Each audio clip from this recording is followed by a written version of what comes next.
Hi there, this is Victor Cook, the executive producer and supervising director of Stretch Armstrong and the Flex Fighters, which you can watch on Netflix.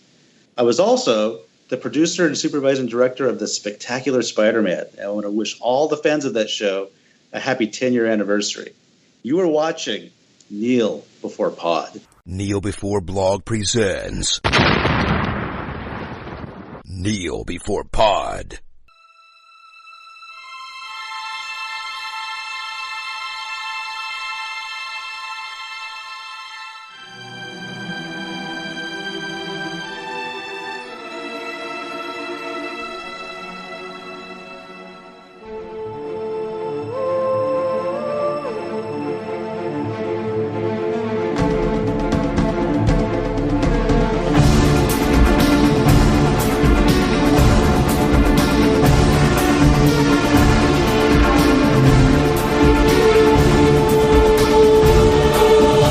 Welcome, true believers and newcomers alike. I'm Craig, and I bring you another web-slinging edition of Kneel Before Pod, the podcast that has more chat than you can shake a web at. With the release of Venom fast approaching, we thought it would be a spectacular idea to discuss his last and currently only live-action appearance, Spider-Man 3. Face front and prepare yourself for an amazing display of pulse-pounding podcasting action. Joining me from the farthest reaches of the Spider-Verse are two committed web-slingers. Chris, welcome. Hello. And Izaak, also welcome. Hello. We are, of course, here to talk about the much maligned, ancient as it is, 2007 it was out, film, Spider-Man 3. But before we start that, we shall go to our normal feature, Kneel Before, Rise Against. So, Izaak, you've never played before, you go first.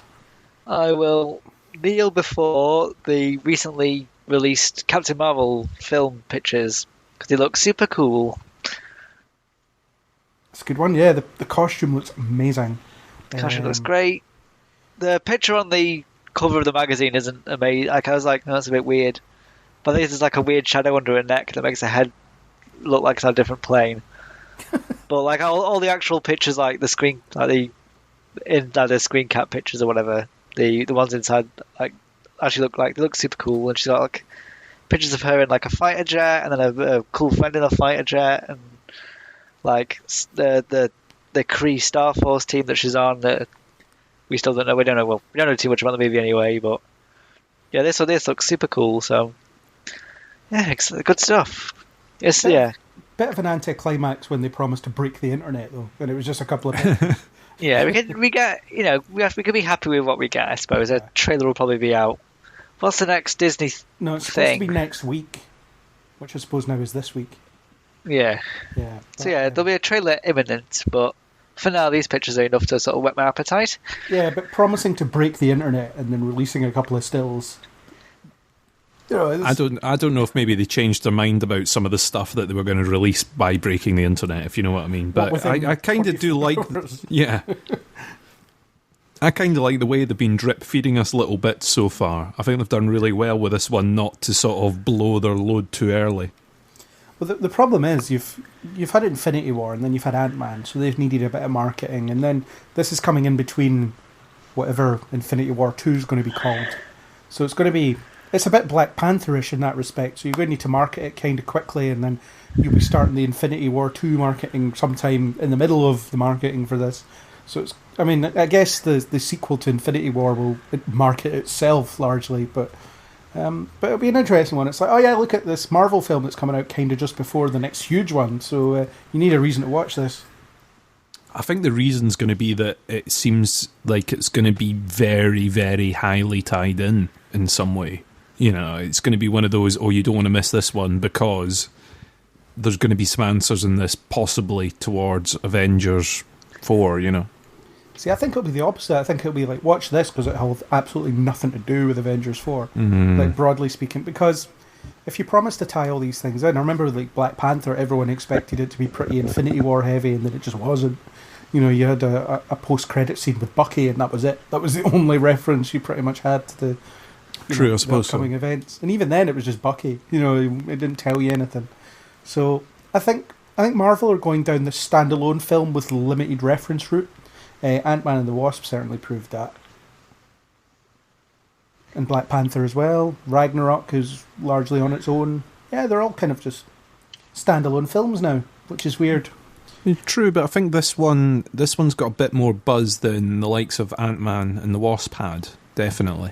Yeah, it's got that mystery around it, isn't it? We don't know what to expect because we've never seen a Captain Marvel movie before. Plus, you've got de-aged Samuel L. Jackson.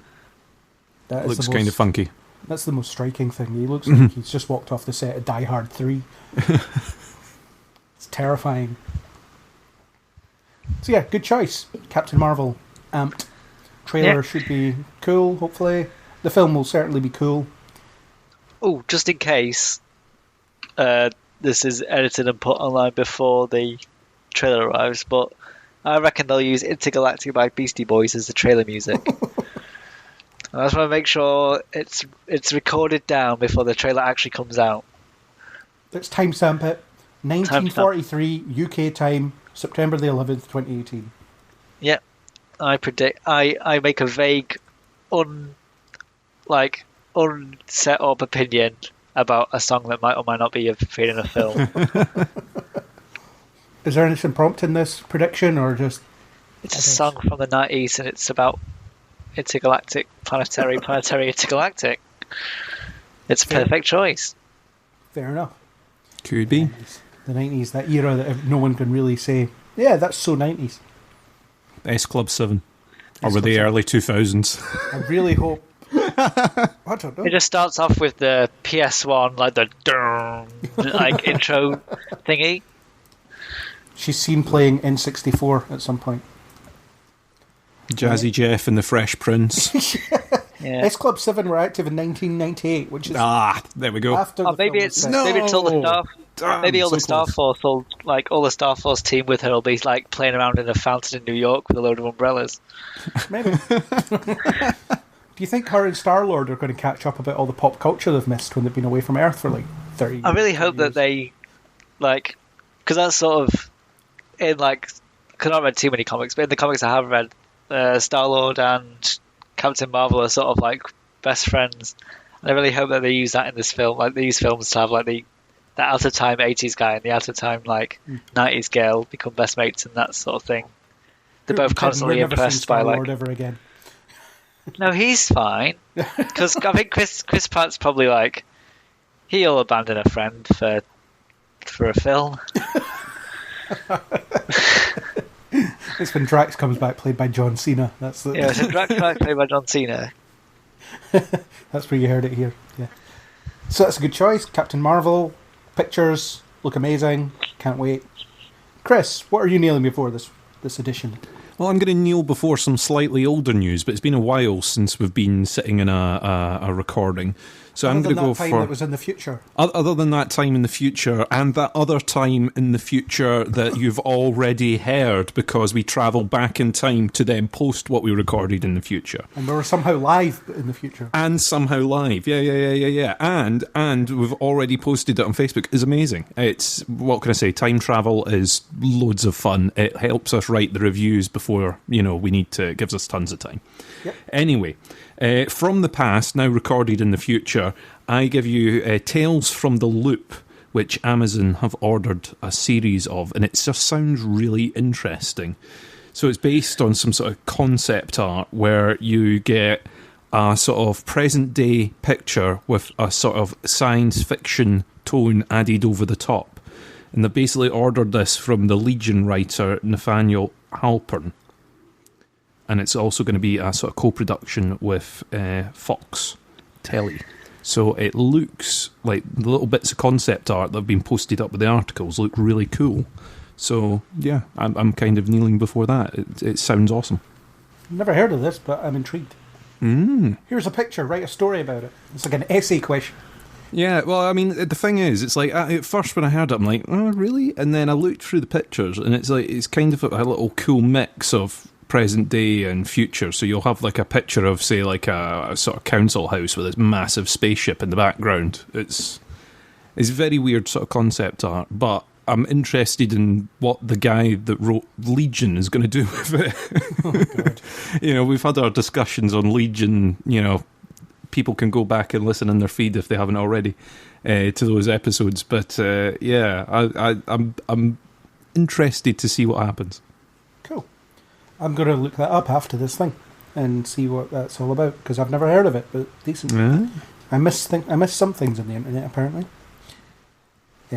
I'm going to kneel before, it couldn't be much more recent, the Spider-Man PS4 video game, which is, kind of related to this topic. I can't put the bloody thing down. I'm playing it right now. But, I'm just like half listening while I'm like, oh, can't defeat this guy. But I am really enjoying it. I clocked so many hours at the weekend. Saturday night, I kept playing it, and then I realised it was 4 a.m. And I was like, it's 4 a.m. What am I going to do? And I was like, I'll just do this next mission. And it's ridiculous. I feel like I'm 14 again, just playing games all the time. Loving it. I'm looking forward to finishing it, because then I'll get my life back, perhaps. No, you'll just start it all over again. Yeah, that's it. Yeah, Reroll, see if you can do it better. Yeah, I'm not going to spoil anything specific about later in the game, but it does really get the Spider-Man character in terms of its narrative. The opening cutscene is great. It's just so understated. You see Peter Parker's messy apartment. He has 2 jars, one of which is a new laptop fund, one which is, I forget, it's a fund for something else, and neither of the vacation fund, and neither of them have any money in it. And it's and then he gets a notice under his door that tells him he's being evicted, which I can personally relate to. So yeah, just it's a good summation of that kind of the character and the struggles he has, and the gameplay's fun. The characters are really well developed. The voice acting's really good. It just looks amazing. I love it. Everyone should play it. Everyone who likes Spider-Man. If you hate Spider-Man, you might struggle with it. See, I love the Spider-Man PC games, but unfortunately I'm locked out of this because I don't have a PlayStation. If Sony are listening and want to send me a PlayStation, then feel free.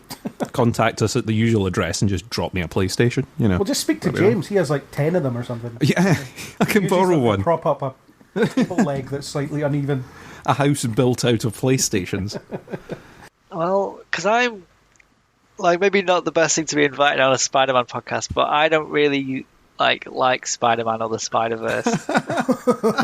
I've never been interested, and even though we last week watched all the Spider-Man movies, and I've watched Craig play Spider-Man, it's still just it looks nice. It looks nice for New York, and you swing around, and it's a bit of a laugh. So I think, if you like Spider-Man, then it's probably great.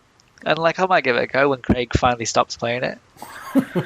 Don't hold your breath. Yeah, but I exactly don't hold my breath, because the other day you were chasing pigeons, and apparently that was a second go because you didn't get a good enough catch of the pigeon the first time you tried to chase the pigeon. So I might maybe when the new Spider-Man game comes out, I might be able to maybe get the first Spider-Man PS4 game off you for a bit. It's because I can't play both at once. It's very difficult. Yeah, you can't play both at once.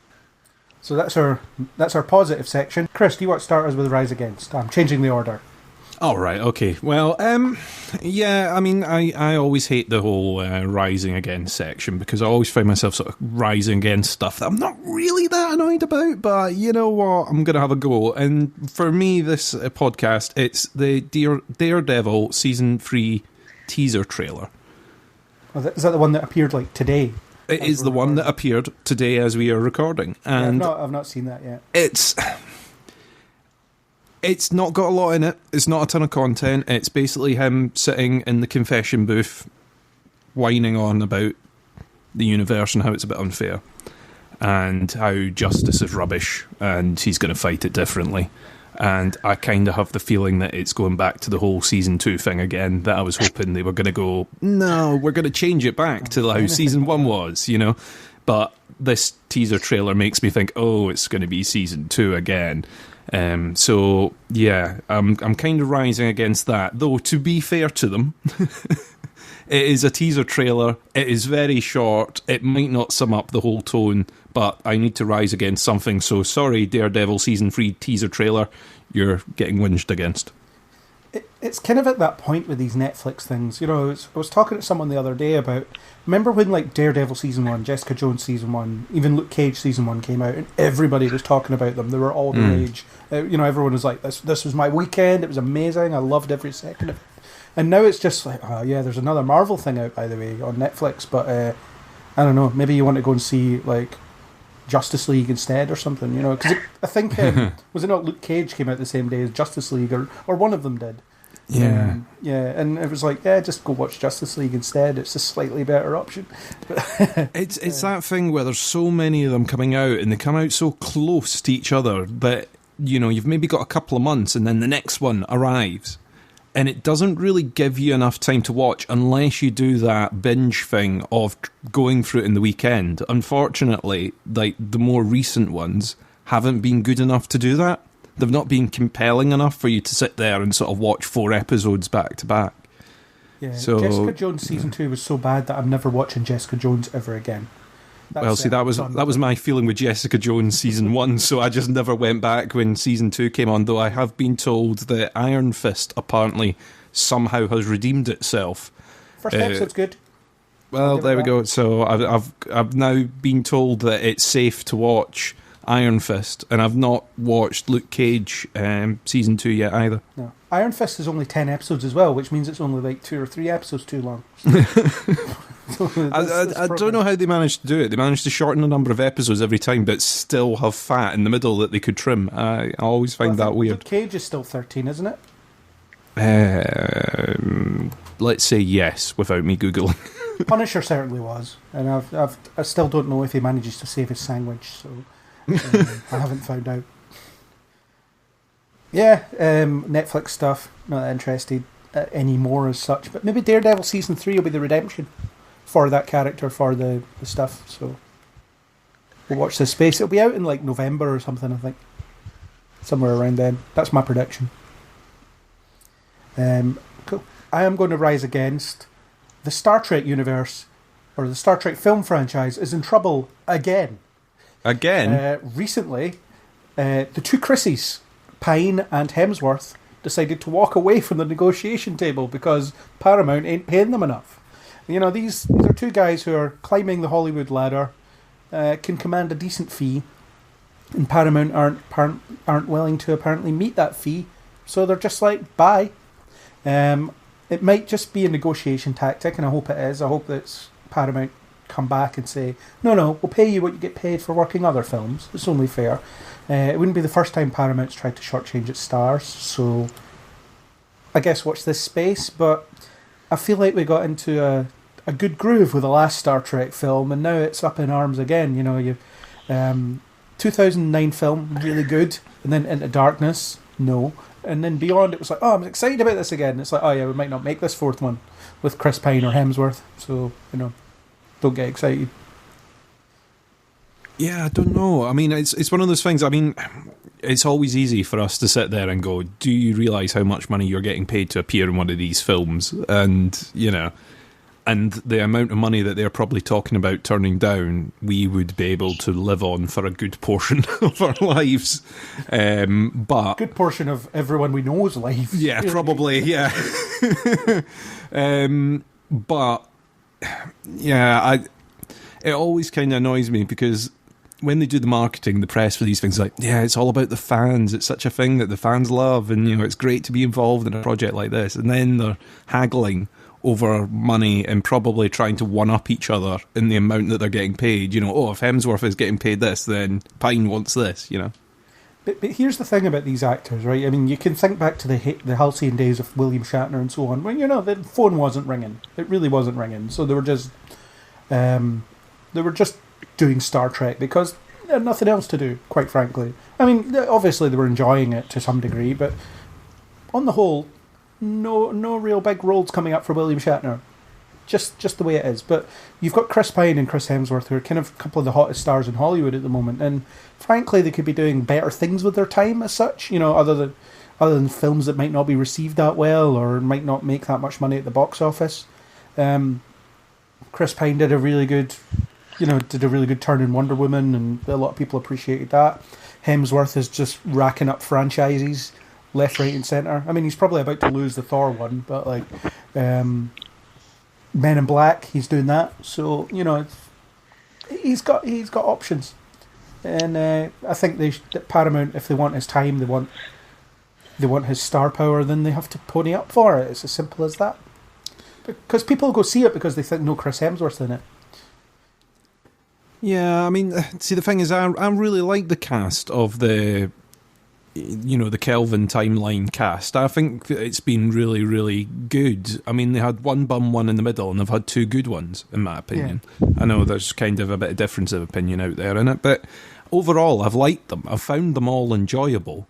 Just some better than others. And I kind of felt with the last film, they managed to pick up their stride a little bit again. And I was like, they could do something interesting again with this.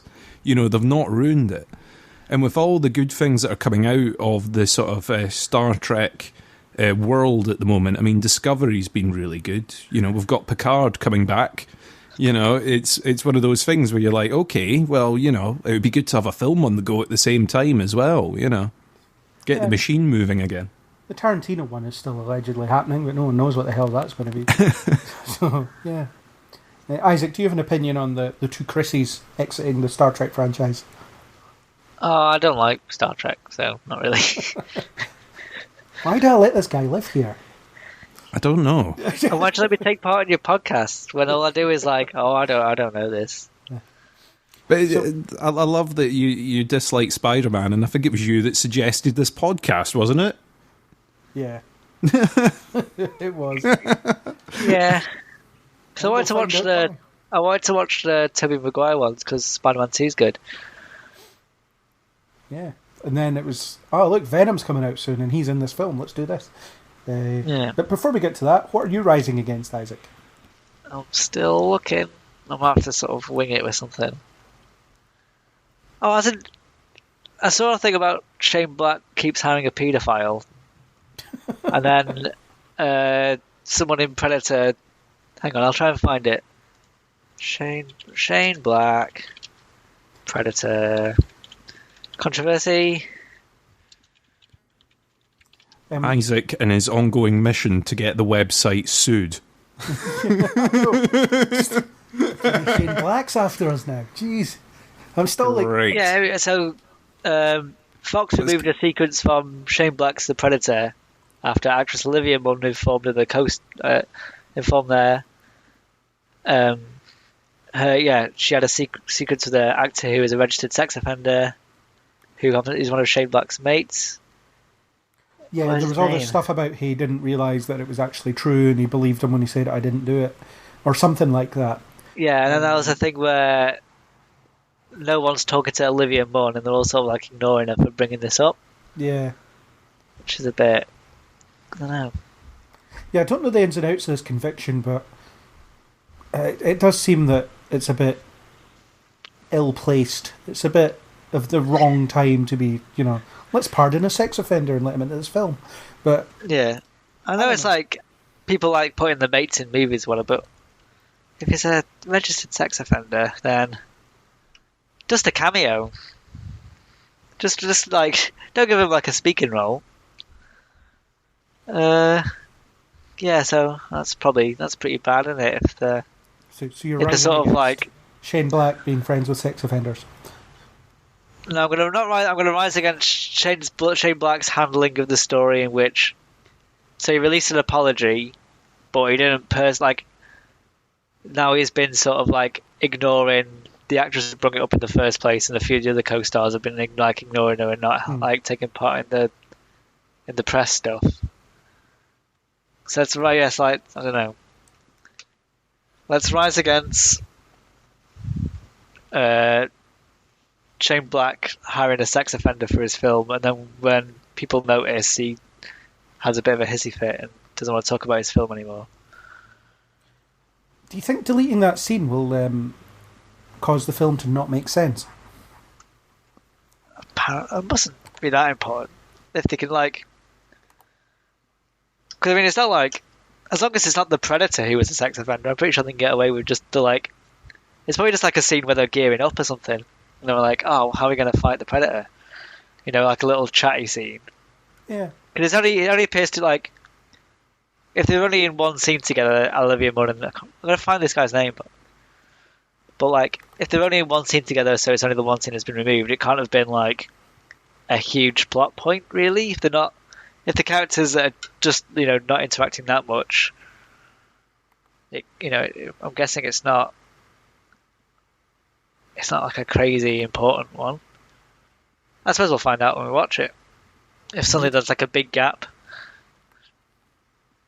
It's like, oh look, that was the scene that was supposed to explain everything. Yeah. Yeah, I think Shane Black's handling of that particular thing has been pretty not good. Let's say. Yeah. Chris, have you got an opinion? Do you know anything about this? I know nothing about this story, so I will stick safely out of the reach of a lawyer. Good idea. So, that is our Kneel Before Rise Against section. We all contributed somewhat. So, good. Good job, guys. And I only insulted 2 actors. And I also insulted Chris Pratt when saying that he would abandon any friend for a movie. Yeah, that's it. So as long as he's not listening, or Shane Black isn't listening, then we're okay. Indeed. Unless other people who want to stick up for these people are listening and tweet them about it. I don't know. This will come up in 10 years when I'm a really successful podcaster, and I'll be like, listen to this episode from 10 years ago. And I'll be like, it wasn't me that said that, it was Izaak. And then that'll be it. Yeah. Okay. Yeah. Shall we get on to the main event? The thing we're here to talk about? Yes. Good plan. Okay. So as always, even though this film is 12 years old? 11 years old? Something like that. Let us declare our thoughts on it without spoiling it. So, Chris, would you like to go first? I really liked the original Spider-Man film, Tobey Maguire, the first one. Really, really liked it. I kind of have a thing for these films where, and I kind of put them there with X-Men and the original X-Men trilogy, of the first of these sort of superhero movies that sort of acted as a gateway to what we've got today. I really liked the first Spider-Man film. Second one was like, yeah, it's okay, it's good. And then the third one really disappointed me a little bit when I watched it. And these films are kind of in a little bracket where I go, do you know what? I'm not going to watch them again because I think I'll look back and go, oh, they're awful. And it'll kind of spoil them in my head. Now, for this podcast, I rewatched Spider-Man 3 and I did not enjoy it. And yeah, it kind of ruined a little bit of it in my head again. So yeah, I mean, I think I enjoyed them at the time. Didn't enjoy it at the time, but there were elements of it, character elements and plot points and bits that just didn't really make sense. Some things that seemed really crowbarred into place. It just didn't seem... It didn't seem like the same characters that you had watched in the previous films. And I know there's meant to be reasons for that, in the way that sort of the symbiote changes your behaviour and stuff, but I don't think that fully explains it, and I'll go into more in the spoiler section in case anyone hasn't watched this film from 2007 yet. Yeah. Izaak, what do you think of this film? No spoilers. Yeah, well, this is the first Spider-Man movie I watched, because I didn't see the first 2 originally. I just went to the cinema to watch the third one. I remember at the time thinking that was pretty fun, and then we watched them again last week, this time watching them in order, so we watched the previous 2 first as well, so I'm watching this one again, even with the extra content. I still think it's pretty fun. Like, it's a bit sort of it's like, yeah, it's a little bit like top heavy towards the end, and it gets like the pacing goes a bit weird at the end and stuff, but it's a bit of a laugh. Like, it's always pretty fun. Yeah, it's alright. Yeah, I'm actually on the side of the fence that defends this film. I think it's nowhere near as bad as people say it is. I mean, I like it. It's not Batman and Robin. It's not that bad. It's not even as bad as The Amazing Spider-Man 2, which is dreadful. Let's be honest. It's all right in terms of the Spider-Man films. I really liked the first one when it first came out. I was like, oh my god, I'm seeing Spider-Man in live action. What is this? This is incredible. And then the second one surpasses it in every conceivable way. And does a great job with the characters, does a great job with the action, just does everything right. And then I remember how hyped I was for Spider-Man 3. And I remember coming out of the cinema defending it to people that didn't like it. And even though I kind of shared some of their concerns, I'd hyped it up so much that I'd almost convinced myself that I liked it more than I actually did. I mean, I recognise that it's flawed, but even to this day I can still rewatch it and get something out of it. I think it's not bad. I mean, these films aren't supposed to be high art anyway, and I think it suffers from the fact that Sam Raimi was forced to put certain elements in by the studio that he wasn't interested in, and that shows. It definitely shows. We'll get into that more in the spoilers. But yeah, I'm a fan. I think it's good. It's a shame we didn't get more of this, the Raimi universe of Spider-Man, because I feel like there was more to it than we got. But it's what it is. It's left to history. It's now a child in the MCU. So Spider-Man is where he's supposed to be, I suppose. Shall we move on to spoilers? Let our spoiler sense tingle. Let's do. Yeah. Spider sense danger. Let's kind of start with the story, because every film has a story, or should. So this is a bit different to the other two films, because the other two films focused on a singular villain. The first film you had Norman Osborn, the second film you had Doc Ock. And then in the second film you kind of had this Harry subplot bubbling under the surface, but the main thrust of the plot was about Doc Ock. Whereas this film has three villains. Arguably four, if you include Spider-Man himself, who becomes a bit of his own worst enemy throughout, which is, thematically similar to any comic you might pick up and read. So you've got the first villain story is the Harry story, and then he gets hit in the head, loses his memory, and makes room for Sandman, and then comes back later, and then eventually you get Venom. Eventually, after about 4 hours or something. So it's kind of weird, because it feels like there are three films stitched together. So you get the Harry revenge film, the Sandman plot, whatever that's supposed to be, and then the Eddie Brock hates Peter Parker and becomes Venom plot. And it's weird that they all kind of stitch together, but they don't. There's a point where they all just stop and let the other one happen, which I find kind of weird. But, I only really noticed it this time watching it, actually, because I guess since the last time I watched it, I've been thinking a bit more about story structure and all these things. Yeah, I think there's a bit of retrospective that when you watch these again, you go, oh, hang on, what's with this bit here and what's with this suddenly pausing? And there's sort of clunky elements to each of them as well, because they're having to give space to the other. There's these whole, not time gaps even, because the story takes place over quite a short time frame, but you kind of feel that the characters are all part of their own different plots, and they don't really gel together until you get, the final fight where they put them all together at the end. It could have been in 3 different timelines at one point. Yeah. It just didn't really feel that it was joined up at all. I understand that the whole idea is that it's meant to be sort of mounting all this pressure on Peter, and that's what sort of pushes him to just go worse and worse and worse and worse, character-wise, the whole time. It's all these elements, revenge on, revenge against him seeking revenge, his relationship breaking up, all these villains to contend with at the same time. I get that, but it kind of feels like if they had dealt with 1 or even 2 of these, it would have made a better film. Oh yeah, Raimi's version of the script had original conception of the film was Sandman and Harry, and I think that was it. And that's all you really need. I mean, the Harry Osborn plot is by far the most interesting, because you've had 3 films to establish this friendship. You see it kind of break apart in the second one, especially when he finds out that Peter is Spider-Man. And then the third one, within the first 20 minutes or so, he just tries to kill him, as you do. Well, on his weird surfboard with grenades and missiles and razors and all this stuff. I don't know when Norman had time to cook that up, but He's just got all this crap lying around. It's like, oh yeah, if you want to go on a murder spree, this is the secret room for you.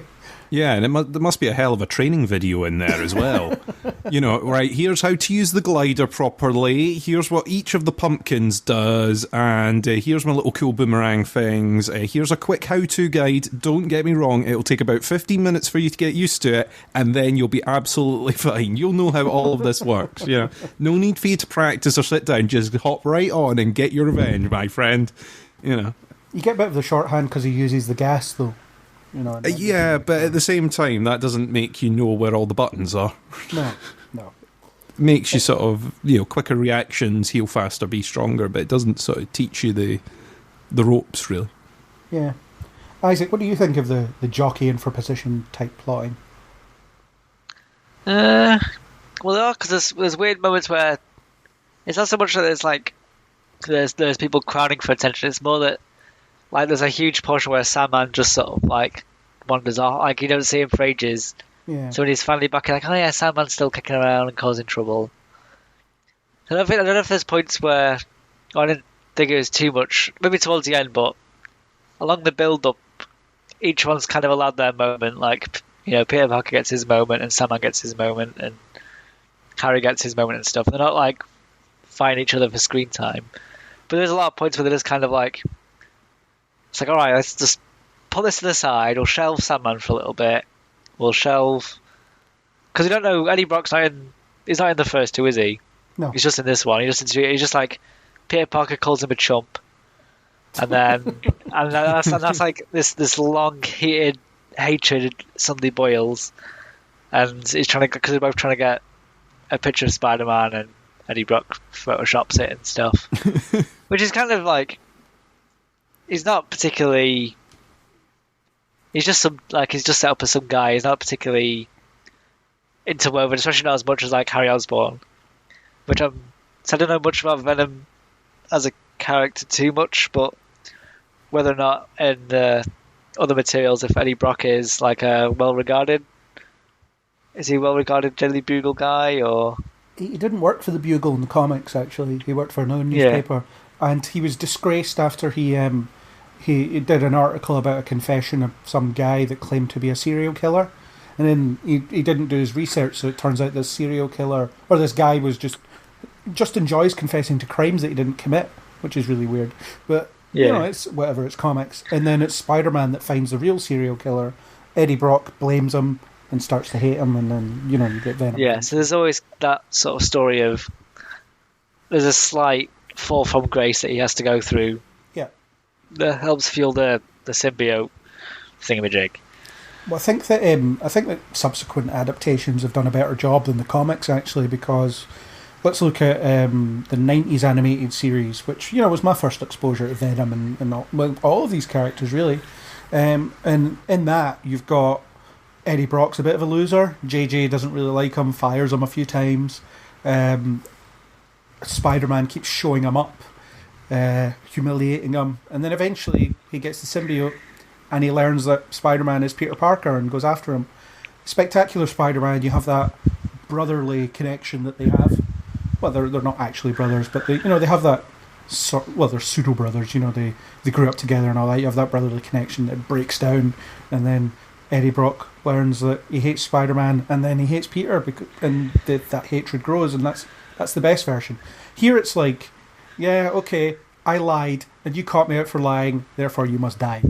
Which is a weird motivation, but it is weird. I mean, but the thing is, what the Raimi sort of series did was sort of build a lot of things very slowly, like we're talking about with the sort of whole Osborn plot. Yeah.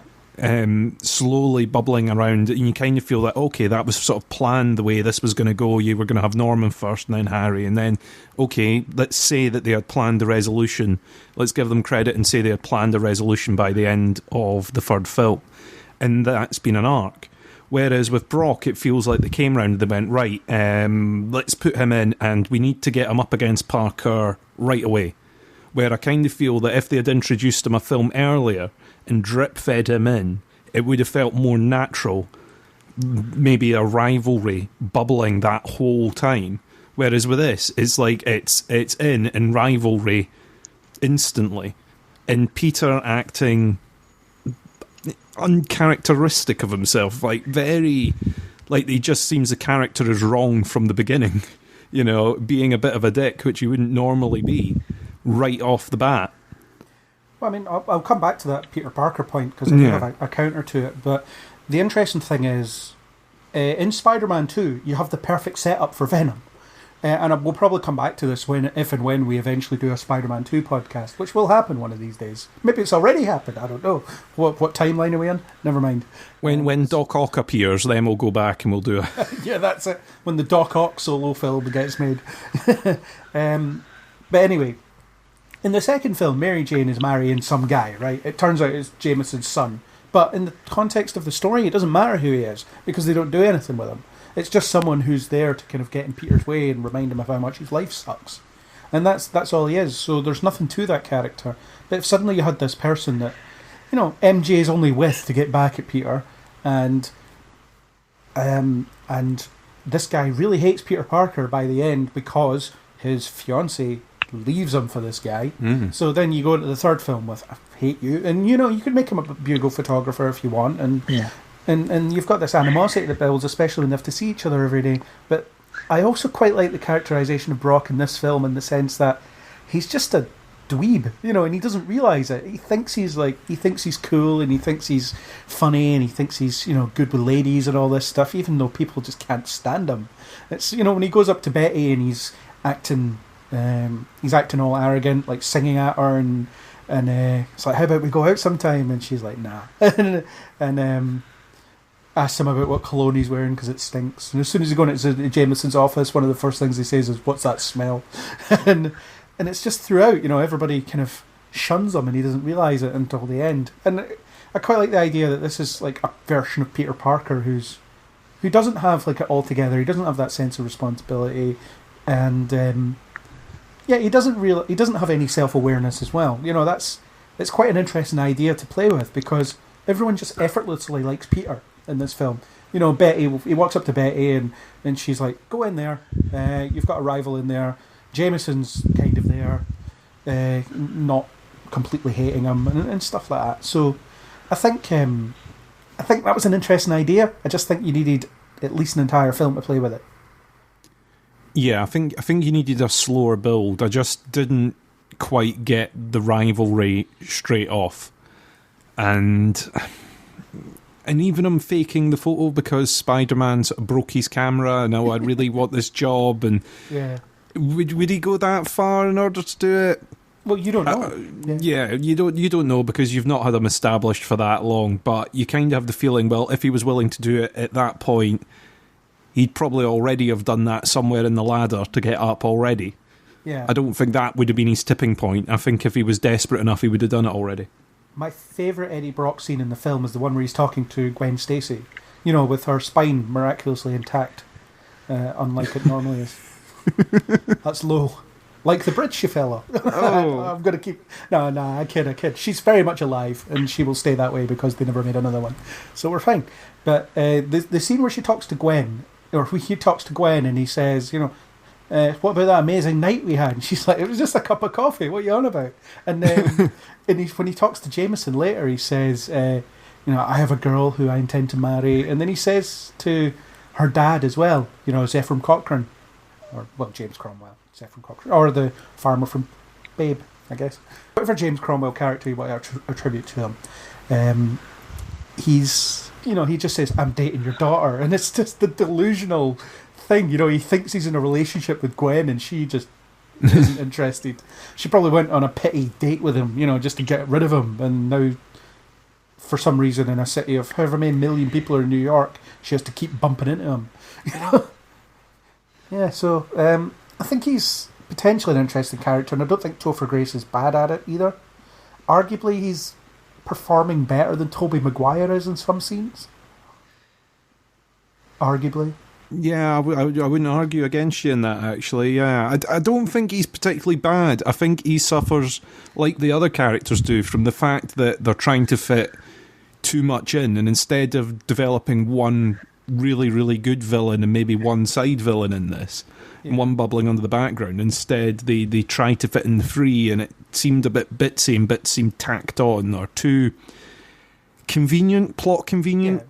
You know, when you rewatch, you go, "Oh, hang on, that's like, of course it would be that guy, or of course it would be." You know, we'll talk about it with Flint Marko and stuff in a bit, but it's like I kind of feel he suffers from that same thing where it's a bit clunky in the way that they're trying to transition everything far too quickly.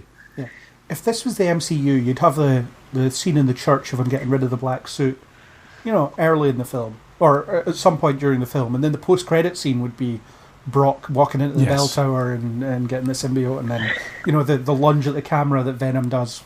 That's almost an iconic shot. That, you know, it's very, very horror driven. It's really good, but that would be your like post credit scene that sets up the next film and all that. But you know, it's not the MCU. It's the proto MCU kind of thing. So yeah, Isaac, what do you think of Eddie Brock in this film? Like, because I don't know the character outside of, like, I've not watched the 90s version or anything. So this is like my only Eddie Brock. I mean, I watched some of the, well, I watched the Spectacular Spider-Man review, but I don't remember it too well. I kind of remember Eddie Brock. He was kind of like a Nelson Muntz, like a big brother, tough guy brother character. But so in terms of the movie, this is like not knowing who Eddie Brock or Venom is. Just going, I can't remember him. Like, he's not a very standout character. Like, you're not really. I don't. He's not sort of. He's not sort of misunderstood or anything. So you can't really like. He's not an underdog. Who's like, oh, it's just, you know, Peter Parker's not giving him a chance or anything, but he's also not annoying enough to you want him. He's not like compelling enough as like a bad guy, just as Eddie Brock. Like, it's just some guy in a scene where he just fakes a photo. So when you see him go to the church, I'm like, so the time we watched it last time, I remember that, you know, he turns into Venom. I remember the first time I watched it, it's like, that's just some blonde dudes here. It's, you kind of forget who he is because he's only in maybe like at most like maybe 8 minutes of film before. He's not in much, is he? No. Like, all his scenes added together before that is maybe like 10 minutes. If that. So yeah, when he's having the big moment where he's pulling the symbiote off, and like Eddie Brock's in the thingy as well, asking God to kill Spider-Man, kill Peter Parker. Oh yeah, kills Peter Parker. He's just some man. Like, he's not particularly, like, he's not the character to watch on screen while the film was playing. So I think as an Eddie Brock, or as my exposure to Venom, it's not the most memorable. Yeah, and as I said, he was tacked in because the kind of studio said the fans like Venom, so put him in. And Sam Raimi said from the beginning, you know, I think he was asked when the first film came out, he said, you know, any plans for future villains? And then he specifically asked about Venom, and he was like, no, I don't like doppelgangers. You know, he doesn't like the fact that Venom is just an evil Spider-Man in some ways. And I think that Sam Raimi doesn't understand Venom. And fair enough, he's not interested in Venom, so why would he understand him? Like, if I don't like a character, I'm not going to read about them. I just don't like them. You know, that's fine. And if Sam Raimi doesn't like Venom, then he shouldn't have to explore that. But the fact that he put it in this way is kind of... Well, I don't know if the best that you could hope for, but I think here's this guy that made, you know, the first Spider-Man film, which at one point was the top grossing film of all time or something like that. And then he made Spider-Man 2, which in every way eclipsed the first one. You know, in terms of the way people considered it, the way people enjoyed it, you know, blew everyone's mind, blew everyone's expectations out of the water for what one of these films could and should be. And it's like, after 2 of these, you're just like, just make whatever the hell you want. You've got this. You understand what you're talking about. And it's like, nope, Venom, get him in right now. You know, it's almost like Joss Whedon with the Avengers. You know, he makes the Avengers, and it's like, well, you know, this couldn't have made any more money. So, Age of Ultron, we like what you did, but put all this crap in. And he's like, I don't want to put all this crap in. It's like, well, tough. You work for us. You're putting it in. And it's like, have a bit of trust in your filmmakers. And, you know, we could have had a really tightly constructed, really good film that finished a 3-film arc in Harry's case. And it does that, but it's a bit bloated with all this other stuff, the Venom stuff that they forced into it, where it just, it feels forced because you don't need it, you don't have it, or you shouldn't have it as such. Do we know much about what, if there was the Spider-Man 4 plans, like, something to kind of finish off the Osborn arc? Like, No. do we know if there's been any interviews about like what they would have done if Spider-Man 4 was a go-ahead? Like, would they have started a new trilogy? The Vulture. The Vulture was Sam Raimi's plan, and it was going to be like John Malkovich or something that would play him. And then you were going to have like a secondary love interest in the form of Felicia Hardy, who in the comics becomes Black Cat. But in this version, she would be like the Vulture's daughter, and she would become like another Vulture or something like that. And it's, it's messing around with comics lore and whatever else, and playing with people's expectations. And we don't really know what it would have been like. And eventually, what happened was the script wasn't going the way Raimi wanted it to, and Sony were thinking about rebooting it anyway. So they just parted company, and that was the end of it. And then we got The Amazing Spider-Man.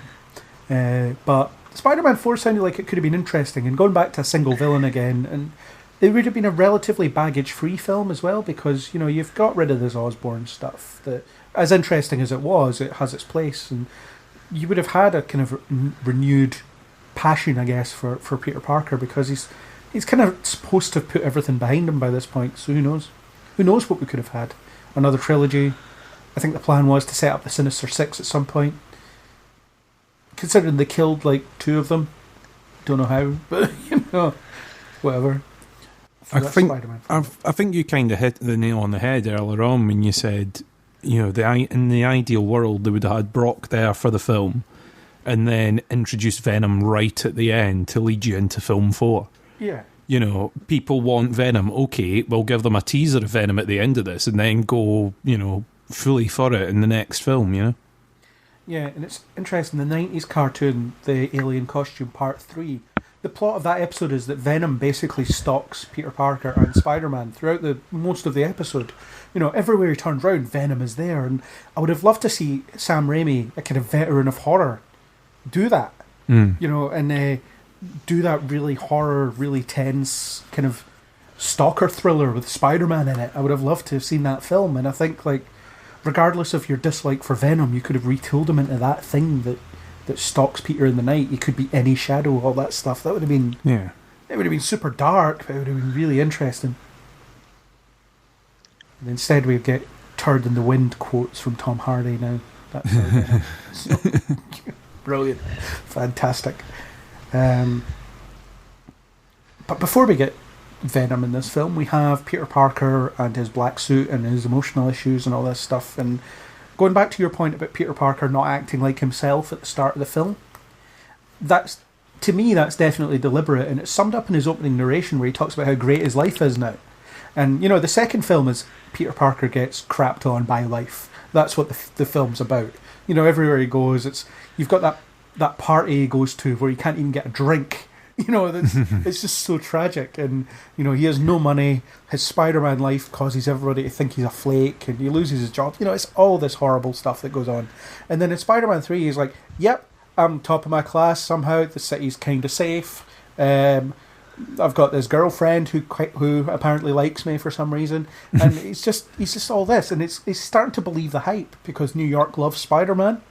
So he believes that, this is great, because he says to MJ at one point, I guess I've become somewhat of an icon. And it's, the way he says it, he just doesn't have any self-awareness about this point of view that he has about himself. He's just he's bought into this inflated opinion of himself, and it kind of reaches his zenith when he says to Gwen, give me a kiss, the crowd will love it, and MJ's in the crowd, and he doesn't realise that she... that's that same kiss they had in the first film. He doesn't realise that she thinks that's really important, and she has that as belonging to them as such, and he just kind of paraded it around as if it was just a party trick. And I like that idea, because you never get to see Peter Parker be that arrogant in the comics, because he never gets that lucky. But it's an interesting thing, because he has to get knocked off his pedestal. I think that's his arc in this film, getting knocked off that. There's also the putting Uncle Ben's death behind him thing, which I don't like. because it turns out Sandman killed him, which is weird. So it's like, if I had just stopped that criminal, my uncle would still be alive. It's like, no, he wouldn't. If you'd stopped that criminal, he would have still probably been shot. So you did nothing. It's not your fault. It's nowhere near your fault. Whatever. I can see why that would bring on a bit of a crisis of faith, though. You know, thinking that he had dealt with it in that way, and then discovering, oh no, actually, the guy is still out there, and you potentially let the wrong man fall to his death. Yeah, is part of his breakdown there. And I get what you're saying about him being knocked off his pedestal about, and I mean, you do see it in the comics where as soon as he gets a little bit of success, be it the girlfriend, a great job, university going well, you know, something to do with Spider-Man going really well, and then suddenly it'll all be taken away. Someone will come along and just start chipping away at stuff in the background, and then it all falls apart at the same time. Suit will throw his girlfriend off a bridge.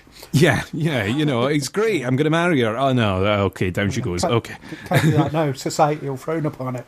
Yeah, you know, my business is going really well. Oh no, it's all crumbled apart. You know, it's that kind of thing, and I do get it. It's just the shift again. Like I was saying about Brock in this, the shift for Peter's character in this is far too sharp. You know, to suddenly become this not really caring, not really interesting, self-absorbed character before he's introduced to Venom at all just seems wrong to me. You know, I think it didn't quite gel with my interpretation of the character, and I know that people will disagree, but I just didn't quite get how that character had changed, especially from the way that we've had him in the previous films. Well, you get him knocked off his pedestal before that point, though. The scene I was talking about where he talks about being an icon is the scene where he's trying to propose to MJ. Mm-hmm. And he's not picking up on the fact that she's annoyed about something. I mean, she's always annoyed about something, but we'll come back to that. But he's not picking up on this fact. He's too absorbed in his own stuff. You know, there's that point earlier where she comes and talks to him about that review, that negative review, and she's really bothered by it. And he's like, oh, there's the police scanner, see you later. You know. Yeah. I mean... Yeah, but... and then it's when she tells him to shove it, basically. The reasons she tells him to shove it are not that good, because it's just because Gwen speaks to him. So, and she seems a bit jealous, but I guess that's another symptom of other issues that she's having. And then she storms off, and then at that point, Peter Parker's the loser from Spider-Man 2 again. You know, he's the guy that has no luck. He has no money, he has no luck. Then he finds out his uncle wasn't killed by the guy that thought killed him, and then that's when the black suit can take hold, because that's when he's at his lowest point. But my thing is that at that point of the film, it's of his own doing. Yeah, of course. It was him that wasn't listening to MJ. It was him that was taking things for granted at that point. Yeah. Which isn't the character you've come to expect, even from that opening narration. Things are going pretty well. Yeah, but the thing about the black suit that some people seem to misunderstand is that it doesn't change anything about him. All it does is amplify stuff that's already there. Mm-hmm. So Eddie Brock's vengeful nature is amplified to an extreme. I'm talking about the comic version here. I don't know what this is happening to this guy. He's just a wisecracking idiot. I mean, I suppose that's what he was anyway, so he's just a worse wisecracking idiot, I guess. So Peter Parker is, you know, I mean, he's still he's still a nerd. He's still all that stuff.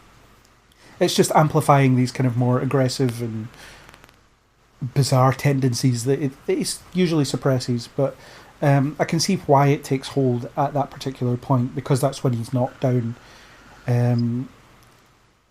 not knocked down off this arrogance that he's been, he's just been living in this blissful arrogance for the whole time up to this point.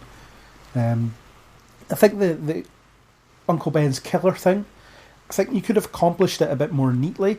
So you have like the actual, alright, maybe the fall doesn't kill him, right? Maybe he's in intensive care in a coma or something like that. And it's, oh look, this guy that killed your uncle has woken up and he's escaped and he's out there again.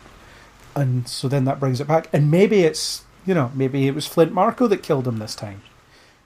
Way back. I mean, I'm talking Spider-Man 1. This is like the long game here. But but maybe it is Flint Marko. Maybe he does become Sandman, and then you can combine those sort of two things together. because the film ends with Sandman saying, "I didn't mean to do that. I'm really sorry for what I did to you," and then Peter forgives him, and then Sandman leaves. So, could you imagine if you had that kind of catharsis of, "I'm sorry I killed your uncle. It was a tense situation. I really didn't mean it. I'm not that bad of a guy, actually. I've been in a coma for 6 years, or however long it's been since the first film. I don't know what's going on. I'm suddenly able to turn into sand," which is just a bit of an adjustment. All that stuff. But so I think having it be two people involved in his uncle's killing is a bit too messy, I think, for me. Yeah, for me, it was far too messy, and it seemed tacked on. It's like, we need a reason for him to be really peeved at this guy, and we can't think of anything else. So, I tell you what, it turns out it was him that killed Uncle Ben. Yeah. And let's drag all this up again. And I think you're right. They could have done, okay, the guy's been in a coma, turns out he didn't kill him. He's now woken up and he broke free and escaped. Yeah, I can see that. Whereas with this, you're sort of like, it turns out he confessed in prison and they kept it a secret from him and Aunt May for reasons best known to them. Yeah. And, it all just seemed like, even in that conversation in the police station, it sort of feels like they were trying to go, all right, everyone's going to ask why no one said, why no one told them anything. All right, well, let's quickly sort of cobble this together, We've got witnesses, and everyone says that he did it, and he's admitted that he's did it, and it's like, okay, fine. But, yeah, it just didn't seem right, and it didn't even seem necessary. He would go and he would fight Sandman anyway. Yeah. If he knew there was someone with powers going about and robbing a bank, he would try and take them down anyway. But the whole point is he's looking for blood at that point, because he can now face down his uncle's killer and, give him everything he's got. But he did that the last time. Yeah.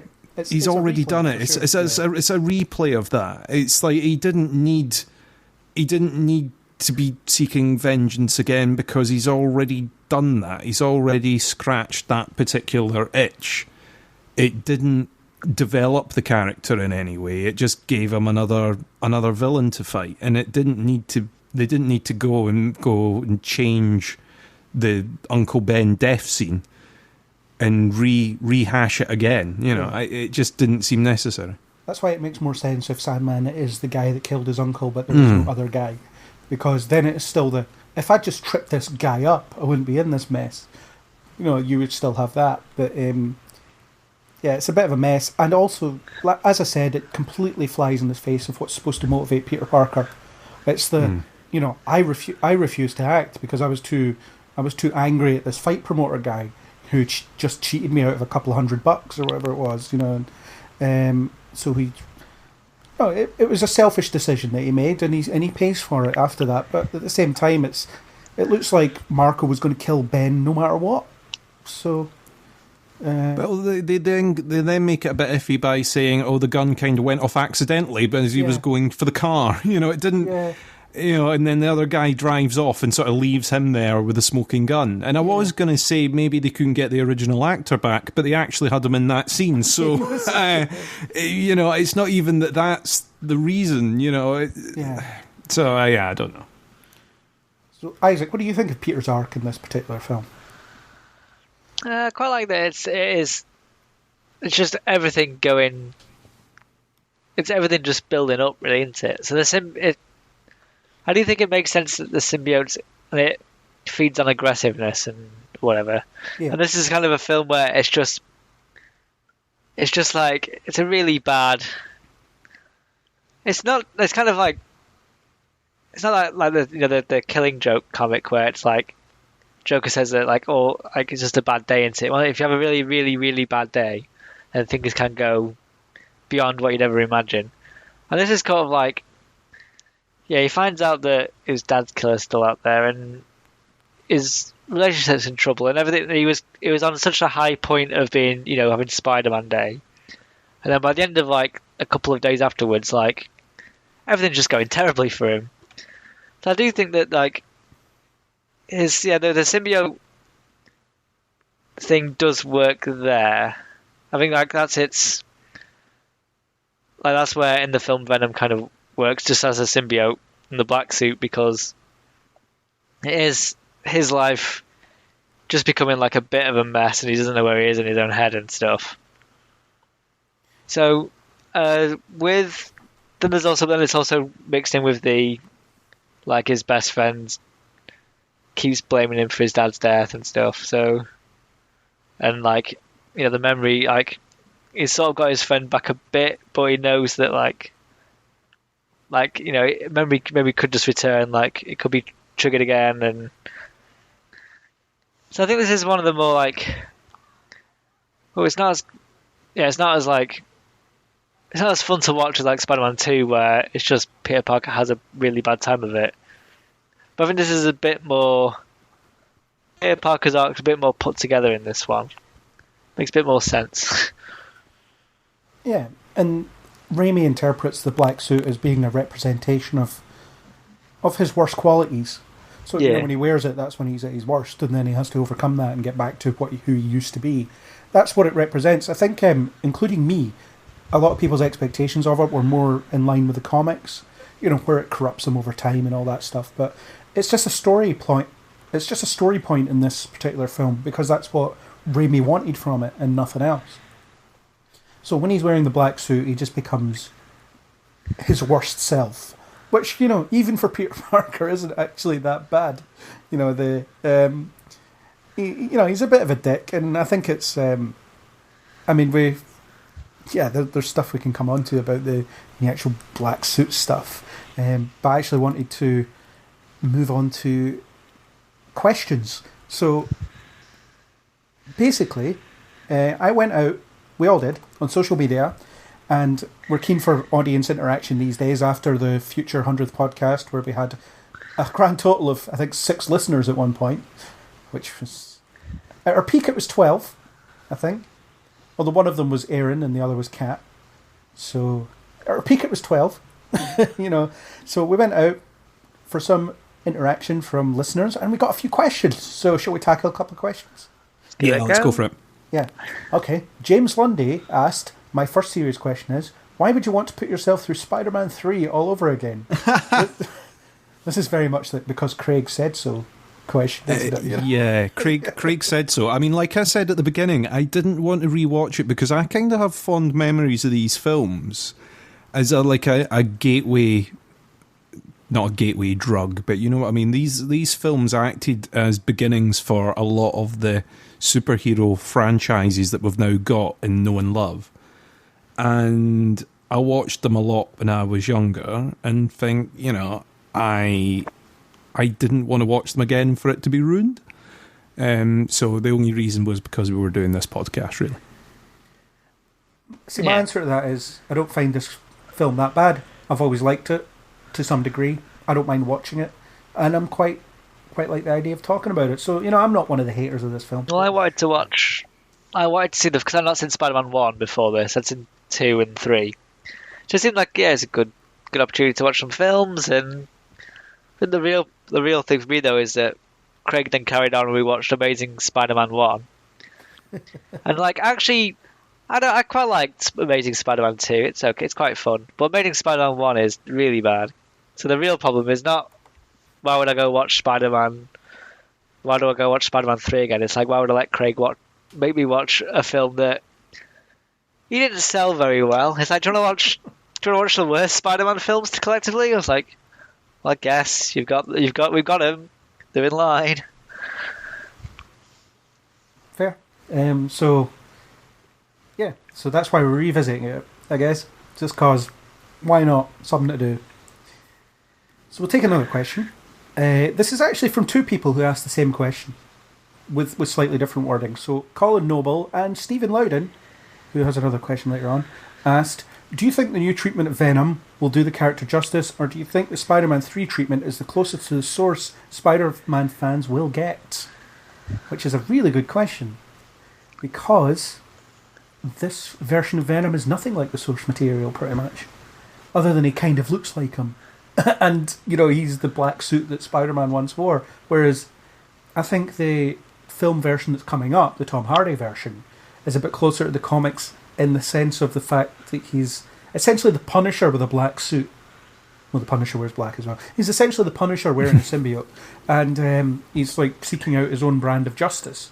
So I think that if you combine the two, you almost might get a good version. You might get a definitive-ish version. I mean, I have no idea. I'm fairly certain that Venom is going to be terrible, but it seems like they've put a few of the tick box elements in there that define the character, other than was created because Spider-Man rejected the symbiote. Yeah, I mean, it does seem like it's going to be closer than this was, but the Raimi films did play around a little bit with Spider-Man. You know, he didn't invent his own web shooters, for example, and bits like that. They kind of adjusted and tweaked little bits and pieces. And like you say, if he didn't really like Venom that much, you can see why you would turn it into more of he puts on what has now become a black version of his suit, rather than making it something that's there all the time and sort of just takes over when it wants to. And you know, the only element of that you got really was when he first wakes up and he's on the side of the building wearing the new suit. Yeah, that element of it's never really explored again. He doesn't sort of wake up again somewhere else having done something. It's like he does that once and then that's it. So it's I think it might be closer, but obviously because they've sort of split Venom and Spider-Man a little bit, I'm guessing it won't. But you know, we've not seen the film, so let's say yes and maybe talk about it later. and I think that the problem with it is, as well, even if we got an MCU version of Venom, he wouldn't be extreme enough, you know, for what that character's supposed to represent. So I don't know, we might never get this. No, I mean, it depends on how long the current MCU Spider-Man runs, to be honest. I mean, the fact they've introduced it now with Tom Hardy's like a separate thing, does that mean it's now off limits and it's never really going to be played? Because they'll go, oh, well, it's already been done, so, you know, okay, off in the box it goes, you know. It's either that or... Venom tanks, if it tanks. Yeah, you know? I mean... It either means that they go, okay, well, it's part of the MCU because we've tried it and it looks like it works. I don't think the darker element that they seem to be going at in the trailer of this would go into the MCU. No, I don't think you could have some guy talking about eating people. No, I don't think that would fit in. I mean, the only thing they could do is tie in a company associated with the sort of symbiote science, and then somehow Peter ending up with some of it, and then doing their own twist on it, sort of tying it together loosely, but not quite. And in that case, I just don't think they would do it. I think they would go, nah, it's there, so no, you know, just... Yeah. I think it's best not to aim for a definitive.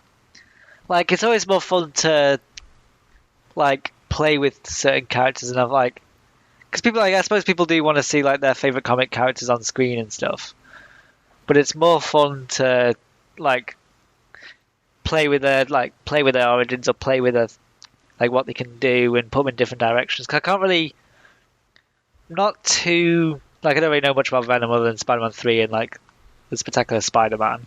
But I'm sort of like, so I've been thinking in terms of Venom without Spider-Man being the same as the Joaquin Phoenix Joker movie, which doesn't have Batman, which is kind of similar.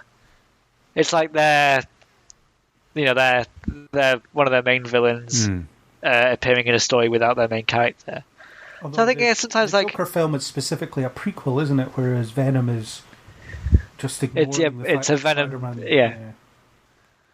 But like, I don't think it's like, I think it's kind of fun to like put characters in new scenarios and stuff. So I think like people who really want like, if people really want like the other one from the comics, but they're not going to be happy unless it's just like the comic that they've read, like the story they know, like word for word, which won't make a good movie, because like, you know, you have to abridge story, you have to take elements out, and you have to sort of do it to more filmic structure and stuff. So, well, I mean, if you do the perfect adaptation in inverted commas, you've got Secret Wars to deal with.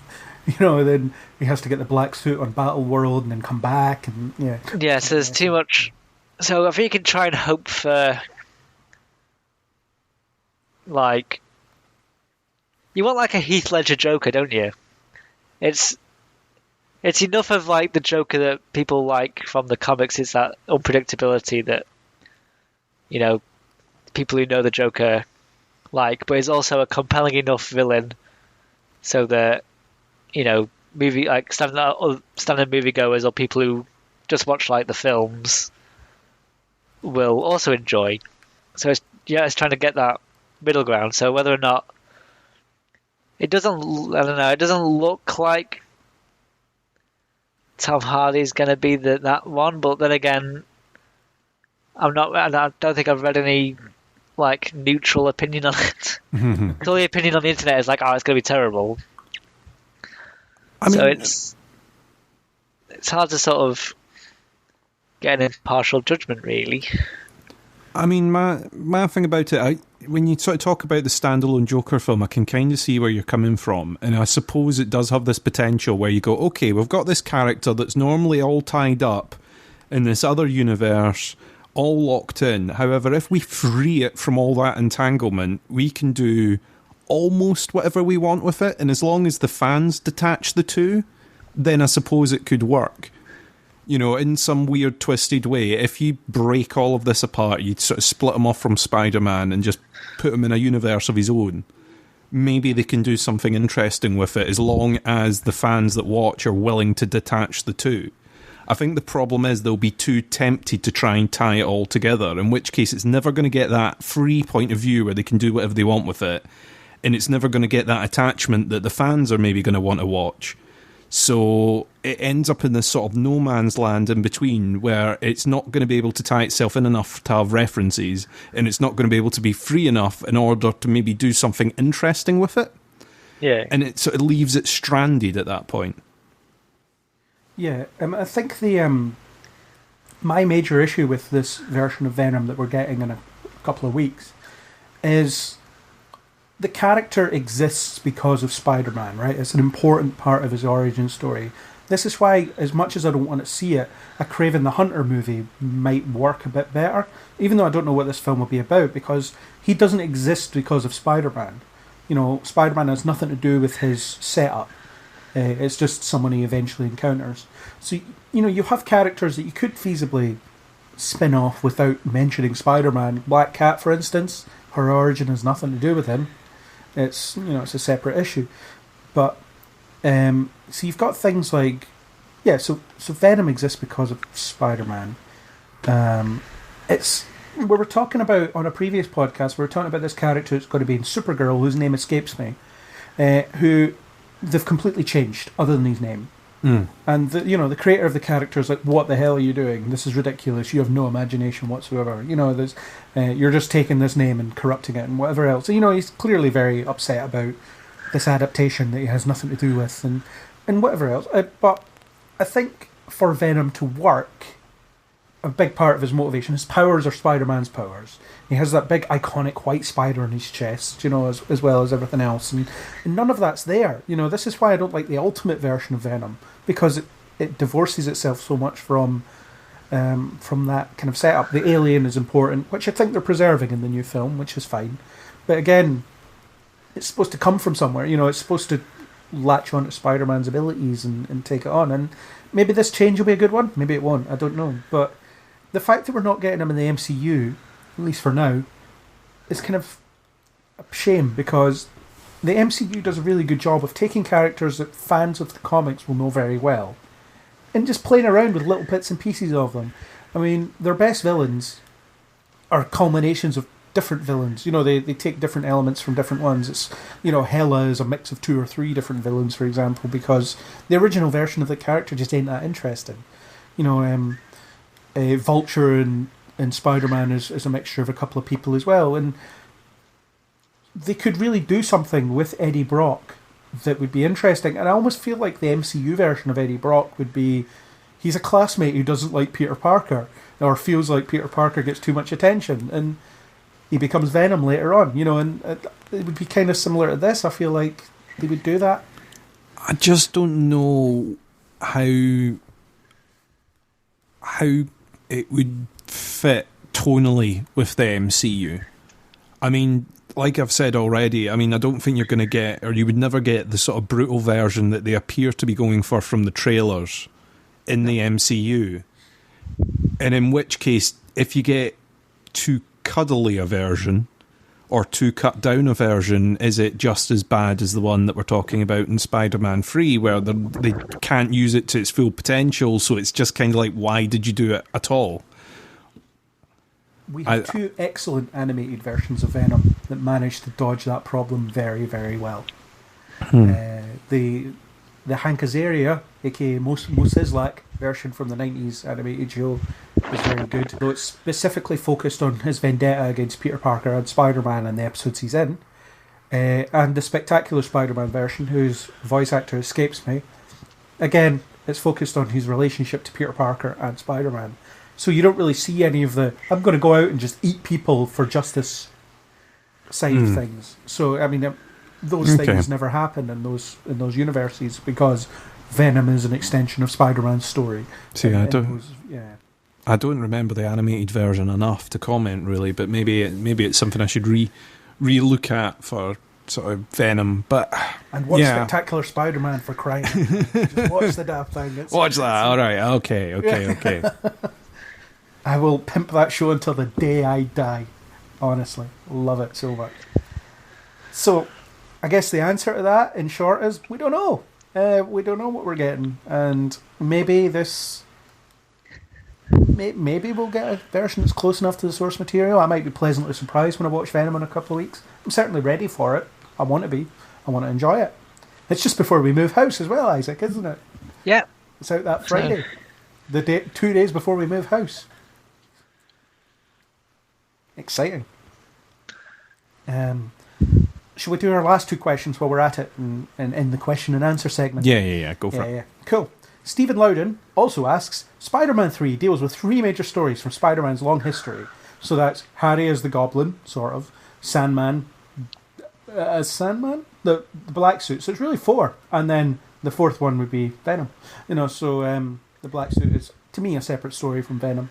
So, which is your favourite thread, and which do you feel could have been better?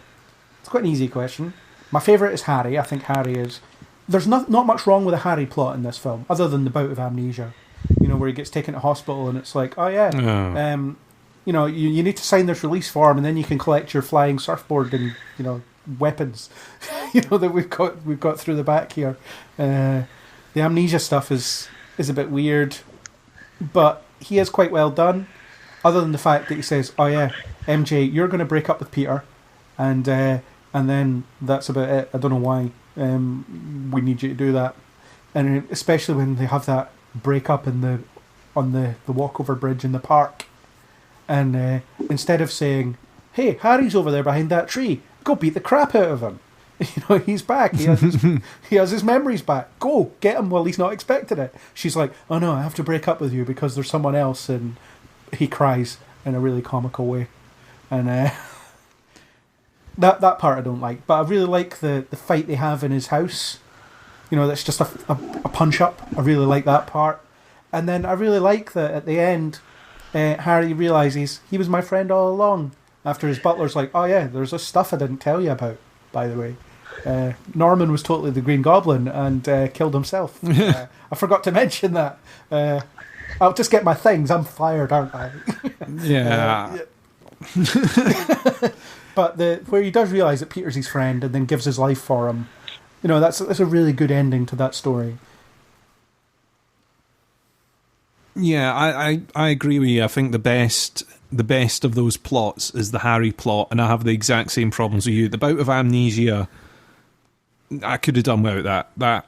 That wasn't needed. And if you were going to lead with he wants to break Peter emotionally, they could have started with him trying to get Mary Jane on his side right from the beginning and then build up the rest of it.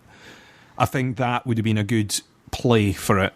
rather than, oh, we're going to be friends again for a few scenes because people liked it when we were friends, and then we're going to go through me rediscovering the fact that you killed my dad all over again and wanting revenge all over again. And it didn't. We didn't need that. I don't think that could have been handled better. Second favourite? Oh, I don't know. I mean, Sandman, I've already discussed my problems with the fact that they changed it so that he was Uncle Ben's killer. I thought Sandman had a very good motivation otherwise, though. Yeah, I liked the fact that there was a reason why he was robbing that wasn't, I just want to be rich, or I'm just doing it because I'm bad. I'm just going about mugging people because I want to collect money and swim in it. It was, I'm doing it for my daughter. I'm doing it to try and get her through. Who's ill, by the way. And that's the reason that I've been going about robbing banks. It's I get it, but at the same time, you're still going. They've sort of messed about with Uncle Ben's death again, and it seemed unnecessary. There's repeated instances of Sam Raimi not giving a crap about Venom, especially, throughout. It's like, Eddie Brock, whatever, he's here, don't worry about him, he's not that big a deal. But there is one scene that tells you everything about what Sam Raimi wanted to do, and it's this Sandman's birth scene, where after he's wandered into this random nuclear particle physics, whatever it is, testing centre, where, the scientists clearly don't give a crap about good measurements. It's like, oh yeah, there's a change in the mass. It's like, it's probably a bird, whatever, I just want to go home. Let's get out of here. Like, let's just turn this on so I can go home. And then he obviously gets dissolved into sand. And then the next day he wakes up and he has to reform himself. And it's such a beautiful scene. It's beautifully scored. And you just, you see him just forming. He gradually becomes more human. Then he sees the locket and tries to pick it up and fails, and then tries again, fails, and then eventually gets it. And it's just such a well put together scene. The effects are great, the music's great, the direction of it is amazing, and it just shows how passionate the story of Sandman could have been. Yeah, I mean, the physicality of that, as it's not even a fully formed face at that point. It tries to get up and then it just falls into sand again, and one hand reaches out, and then trying to take these baby steps to get moving. And I really like that scene. And and I agree with you about the scientists just sitting there going, well, let's turn on the machine anyway. Who even knows what this machine is supposed to do? Apparently it demolecularizes stuff. But there was nothing in there for it to actually do. It was just apparently it just sand. Sand around. It's like a big margarita mixer thing. That's all it does. Yeah. It's just this uncovered pile of silicon mass in a random outside area. What are they doing? Yeah. Do you think we should floodlight it, boss? No, let's just leave it in complete and utter darkness. Should we put guards around the fence? No, no need. Maybe some barbed wire? No. Let's just leave it right there. Yeah. And once he climbs the fence, the police are like, oh well, guess he's gone. We won't phone this facility and say this guy might have broken in, by the way. Yeah. Let's slowly run around this fence. Yeah. Yeah. So, I think we're sort of in agreement, Harry being the best. Sandman second, Venom and dead last kind of thing. Izaak, do you agree?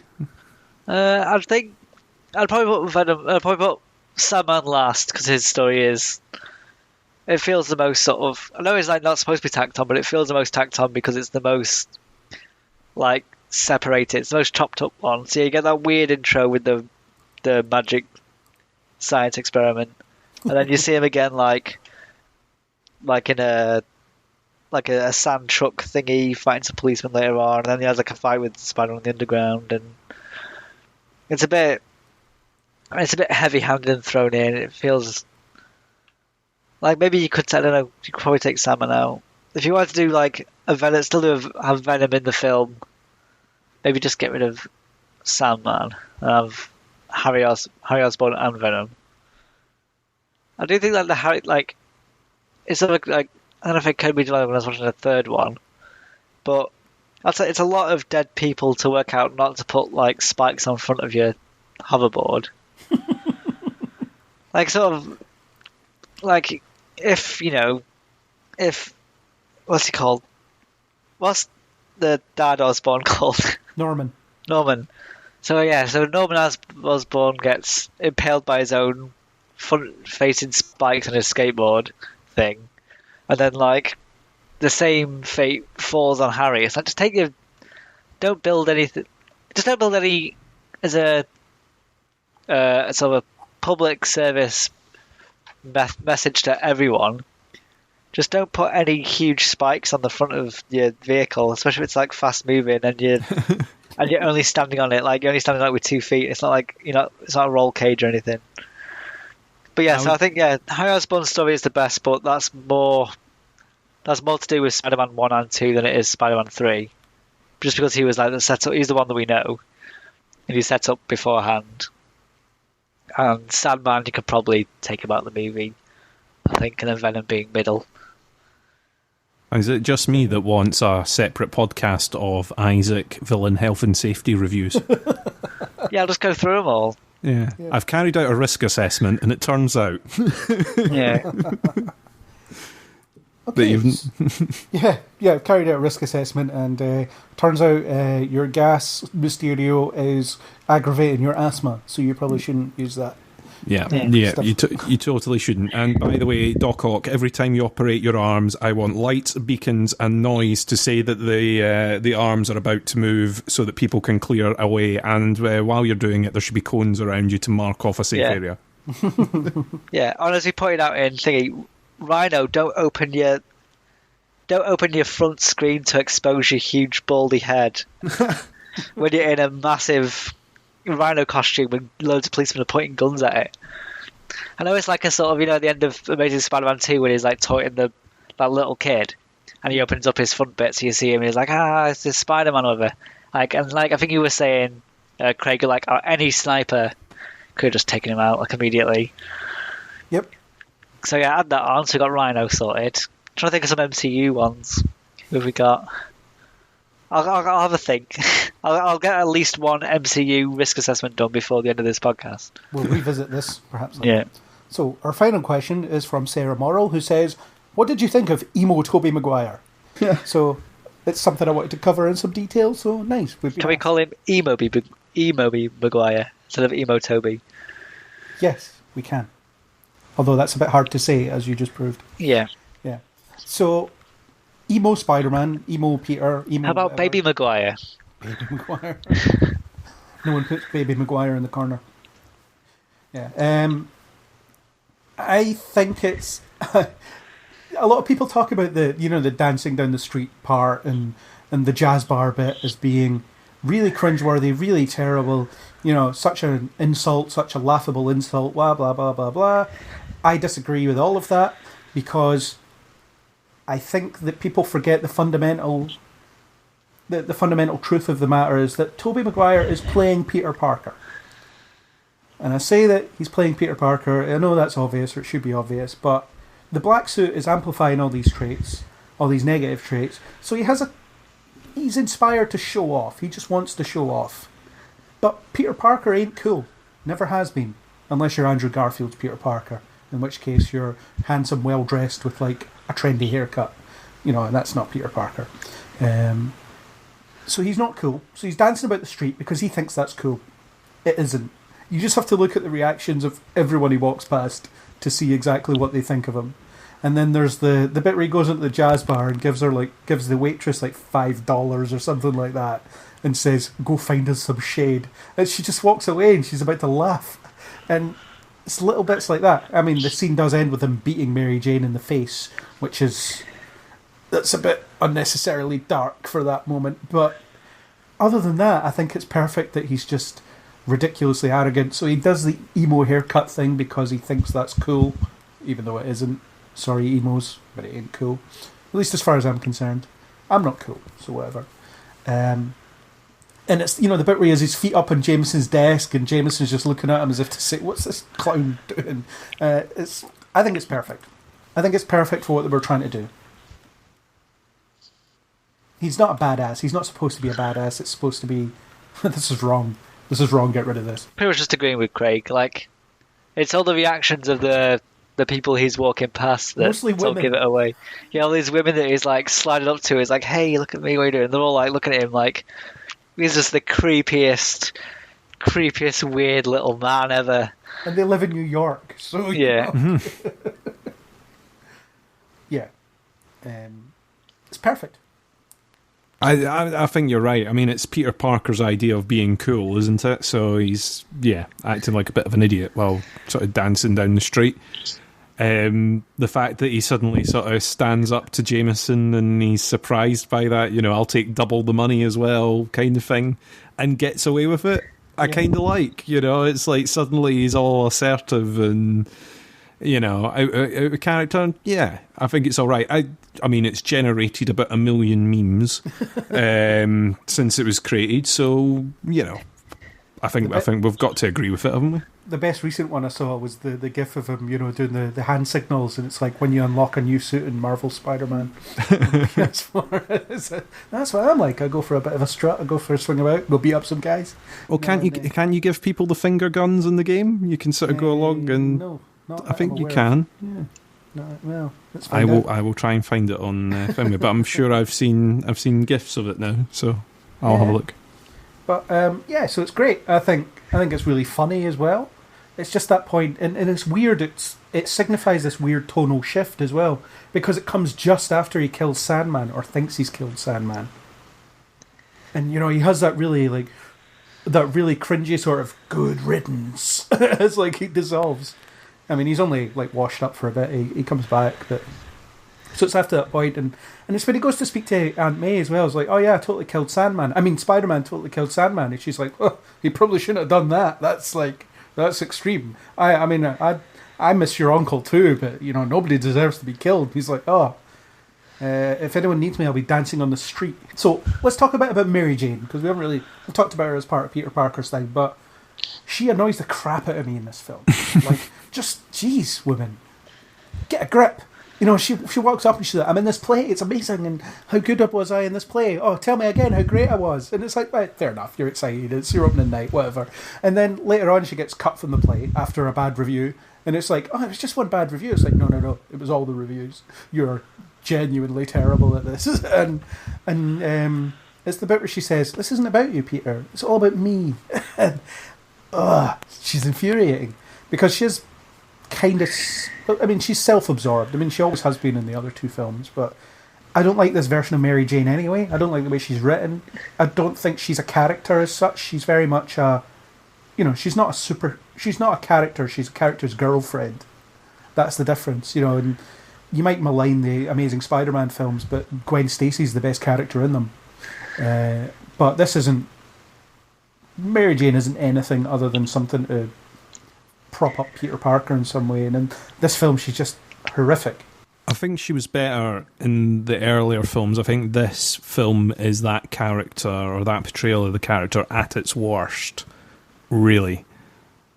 I mean, the whole thing about her going all the way to opening night and then everyone having bad reviews leads to the question, how the hell did she make it all the way to opening night without them dropping her? There was an understudy there. Get rid of her. We all get her off sing. of her. Yeah, it's like, it turns out no one could hear them beyond the front row, and then you're going, did anyone watch rehearsals, or did they just go, it'll be fine on the night? You've got a microphone, haven't you, Brian? Yeah, totally. Where's the microphone, Brian? Oops. I don't know. And then she instantly goes back to sort of waitressing and down in the... I kind of have the feeling that Mary Jane in these films, they weren't really thinking what to do with her beyond the point of what they needed her to do to motivate Peter at that particular moment. Yeah. You need him to be jealous that Harry is now going out with her. You need her to not listen to him at this point, or you need her to walk out before he gets... to propose to her, because otherwise it's going to go too well. You need her to be a damsel at this point, You need her to be marrying this other guy to really screw with Peter. You need her you need her to be doing all this. And the funniest bit is where she walks out just after being fired and there's people cheering and she's like, oh, you shouldn't have. And then this Spider-Man swings by. It's like, why would they be cheering for you? You've just been fired and they don't know who you are. Why would they know who you are? Like, theatre isn't that big. You know, you wouldn't recognise someone on the street who'd been in, like, I guess, one night. You've been in one night, yeah. One night to really bad reviews. You walk out, there's applause, and you think it's for you. You know, the only reason it would be applauding is like, oh, thank God she's gone. We can buy tickets for this look, again. They cast her. Everyone cheer. Yeah. And she's like weirdly jealous of Spider-Man, and then she has that bit where she goes over to Harry's and kisses him, and all this stuff, all this bizarre stuff that she does. Instead of just saying, "Hi, Peter. By the way, I've just been fired. Maybe tonight's not the best night to go out for dinner. I'm not feeling it tonight. Let's just park it," you know. And especially since she kind of was upset with him for keeping secrets from her in earlier films. I mean, she sort of understands why he did it eventually, but still, like, shouldn't the relationship be built on honesty now that that big secret's out of the way? And I just don't get the sense of what the relationship is. She's still that manic pixie dream girl, and frankly, I don't understand why. Well, for Gwen, she's kind of ditzy, but you know, she seems a bit more pleasant. Yeah, I don't get the point. Like, he's up to the point where he's wanting to get engaged, but she doesn't seem to be anywhere near that point. No. In the relationship. Yeah. By the way, how good is the maitre d' scene with Bruce Campbell as the French waiter? It's so funny. So funny. Yeah. Just, it has to be referenced. It's just such a funny thing. It's the bit where he keeps making hand gestures, and he's like, here's the violin. It's like bringing them on, bringing them off, bringing them on. Like, walk it back, quick, retreat. Yeah. No. Yeah. Bruce Campbell's just funny though. I mean, he's in all three films as well. He is the wrestling announcer in Spider-Man 1. He's the obnoxious usher in Spider-Man 2, and in Spider-Man 3, he's that waiter. So he gets around. He's had a few jobs. Yeah. Izaak, what are your thoughts on MJ? Well, again, with the not Brock Lesnar, what Eddie Brock thingy, where it's not a character I know very well, so I've got to sort of base, like, I'm going to base the characters that I've seen as their characters, like that's the one and done sort of. So I can't really say like, oh, this is not the MJ that, you know, I expected, or, you know, it's not how I've seen it done before, because I don't really, like, she's not a character I know very well. So I suppose she's not.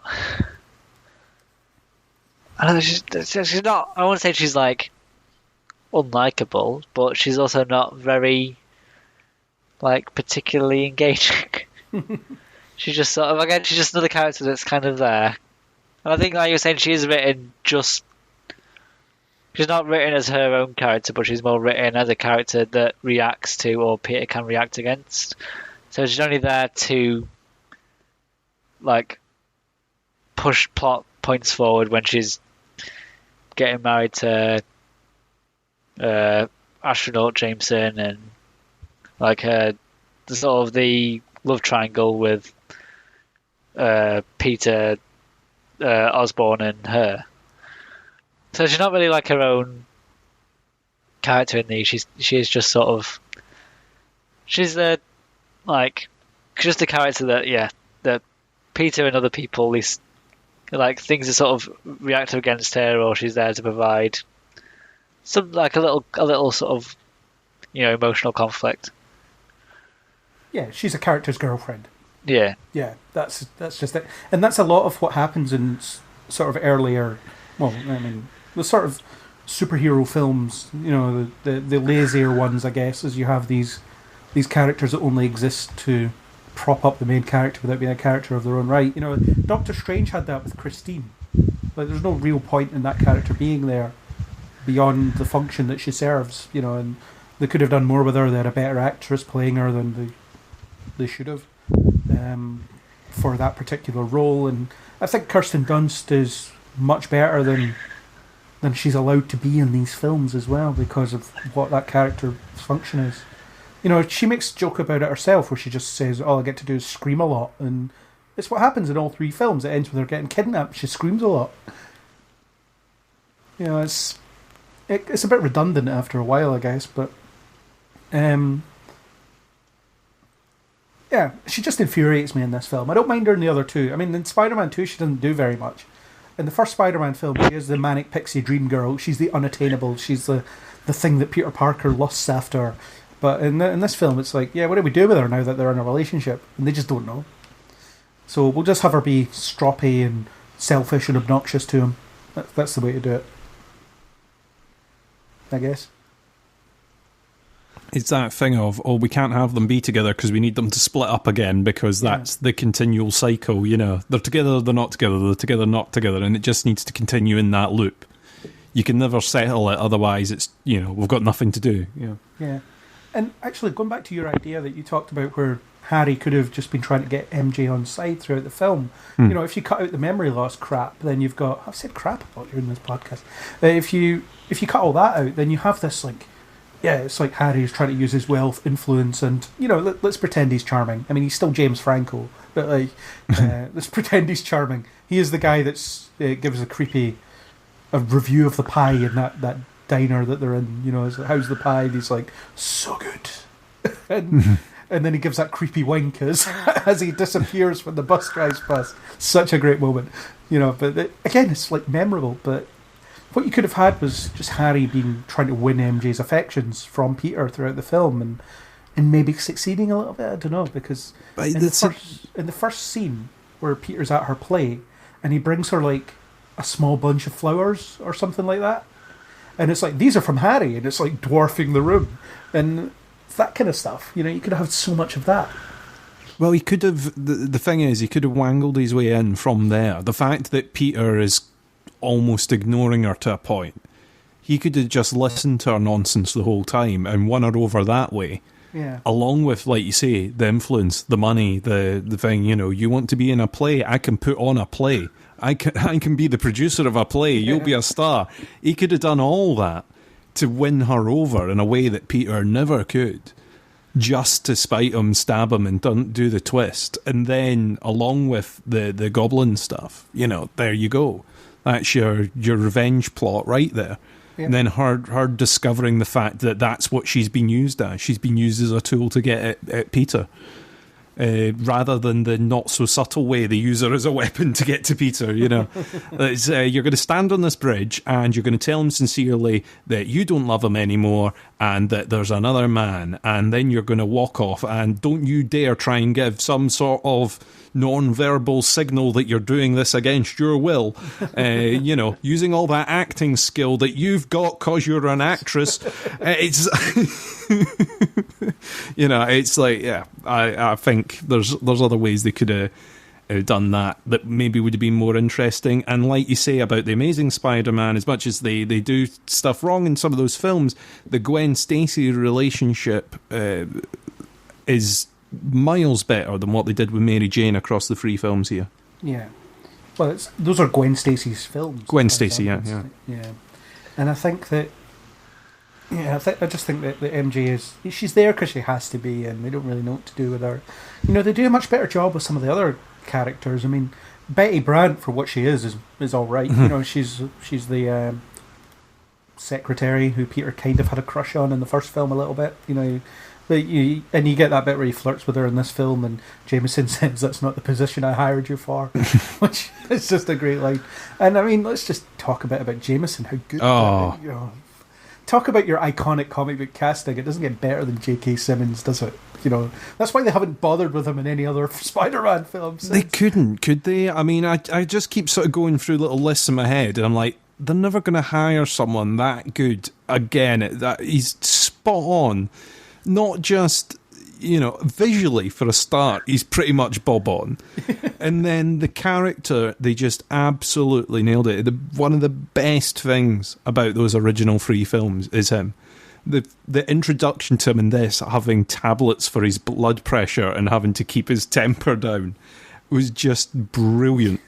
You know, and the fact that everybody messes with him as well, where Betty just keeps like ringing the buzzer. Not that one, not that one. Not that one. And she's just goading him into exploding, and he just can't do it because, I don't know, maybe he had a heart attack between films. I don't know. Like, we don't know what's happened. But. Along with like the worst pitch in the world for marketing the Daily Bugle going on. It's just, it's It's brilliant, and even the little bit they do later about him trying to buy the camera off the girl, the disposable camera. Sam Raimi's daughter, apparently. Is it right? I didn't know that. I didn't know that extra, at all. and he's like, he just the look. They should just bring him back. I mean, come on, just. I tell you what, if Stan Lee can be in all of them, why not? Yeah. Just you've crossed the streams already. Just if there's one guy that you can take over from the other ones, then surely that's it. There's also a little bit of depth to him. He's not in these films an awful lot, and he is kind of there as comic relief, but there's a little bit of depth. I think the bit where it's discovered that Brock doctored the picture, and it's the reaction, that kind of ashamed reaction he has for letting himself believe it, and he's just like, and he quietly says, "Pack your things, get out of my building," and it's that really, like, you can tell he's really angry because he's not shouting. Weirdly, that's the kind of because you've established that Jameson just yells at everyone. All three films, that's what he does. That's how he communicates. But when he's really pissed off, you get that kind of quiet, seething contempt. And I really liked that, and it's like I haven't had to print a retraction in 20 years. It's just that. I think it's it's the fact that the paper's integrity has been taken as well as his integrity as an editor. Yeah. Izaak, fan of Jameson, fan of the supporting characters. Yeah. Well, me and you have been sort of on the team of getting that James Jonah Jameson back in the MCU. Yeah. So we're still waiting for our post-credit scene where it's him saying, "Get me pictures of the Avengers." You could easily, even if it's not in a film, you could just have him just in the post-credits, just in one of the comedy ones. You've had Howard the Duck. So it's not too much of a stretch just to have a fan favourite character, especially of a character that you're not using, just pop up just for a little scene. Yeah. Yeah, they've mentioned the Daily Bugle in Homecoming and stuff. They're going to end up having him as a blogger, though, aren't they? Some sort of photo blogger, YouTuber. They're not going. They're going to have him as a photographer. Is he going to go out and? Oh, Peter, you mean, not Jameson? Yeah, Peter. Yeah, not so much Jameson. That'd be brilliant, though. Yeah. What a twist! In the most recent Spider-Man cartoon, he gets footage of Spider-Man for the Daily Bugle, which is broadly the same thing. In I don't know. In Ultimate Spider-Man comics, Peter Parker works on the Bugle's website, but you still have him in the newsroom and stuff like that, so it's fine. I think it doesn't really matter what Peter Parker does. I think what these films have done, though, like in The Amazing Spider-Man's guilty of this as well, it establishes Peter Parker as a photographer like early on, so he loves taking pictures of stuff. But like in the comics, he takes the pictures because, hey, here's a way to make some money. I'll take pictures of myself, and he must be one of the early selfies back in the 60s. There's taking pictures of himself with an automatic camera to sell to the Bugle and make money. But I think if you're going to introduce the Daily Bugle, it doesn't really matter what Peter does there as long as it's there. I think the Jameson connection is more important than Peter necessarily taking photos. Maybe they're saving it. Maybe Sony have got the rights still, and they're going to do Venom. Venom, was it Venom, Craven, Silk, and then Jameson is that the fourth one? It'll be called JJ. JJ. Yeah, that's well. Oh God, I can see it now. It'll be his younger days as a club reporter, working his way up to editor in chief, and he'll be played by Jonah Hill or Channing Tatum or something. Yeah. It's only allowed to have like people on crew who've got like either J or JJ, so it's like written by J.K. Rowling, directed by J.J. Abrams. Oh God, awful. Awful plan. So in the notes I've got this is a heavily maligned film. Do you think it's justified? Do you think it's justified to be called one of the worst superhero films of all time? I don't. I think this is fine. I don't think it's anywhere near the bottom. It's not as bad as Fant4stick or any nonsense like that. It's not even it's better than the first X-Men film. It's better than the third X-Men film. It's better than X-Men Apocalypse. I could go on. I won't know. I don't think it's the worst at all. I think it suffers somewhat when you look back at it, considering how far some of these films have come in developing their characters a little bit better in the way that world building has changed a little bit. However, I do think for the film when it came out, I think it still stands pretty strong, to be honest. And like you say, there's been worse since. There's been worse recently. Yeah. So it's, you know, despite the fact of bits that might have held it back, be it CGI-wise or whatever, it's not bad at all. It's a relic of a different time as well. It's the time where, you know, you weren't watching about 15 superhero films a year. And, you know, there was an event nature to it, and it's that kind of, the Raimi trilogy is that, there wasn't that much, but it was all starting to grow. It's an interesting historical footnote in terms of superhero movies. And this one is kind of, alright, it's a bit off the rails, they've kind of lost their way a bit, but like, it could have been a lot worse. Oh yeah, I mean, like I said at the beginning, I hold this with the original X-Men trilogy. Yeah. It's like there's elements of them that just you don't get anymore.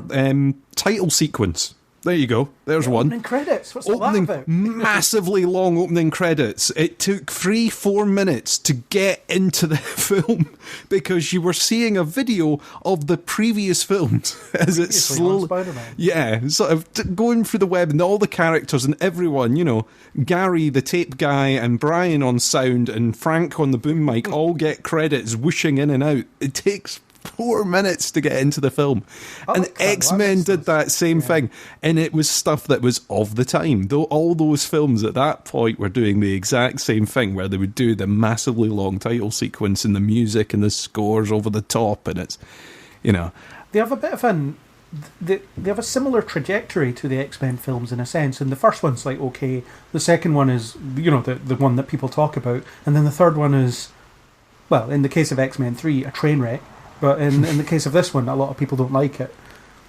So it's interesting how the trajectory is similar across those three films, and then the Spider-Man franchise has gone in its weird direction since, you know, where they just struggle to get it right. And you get the two Amazing Spider-Man films.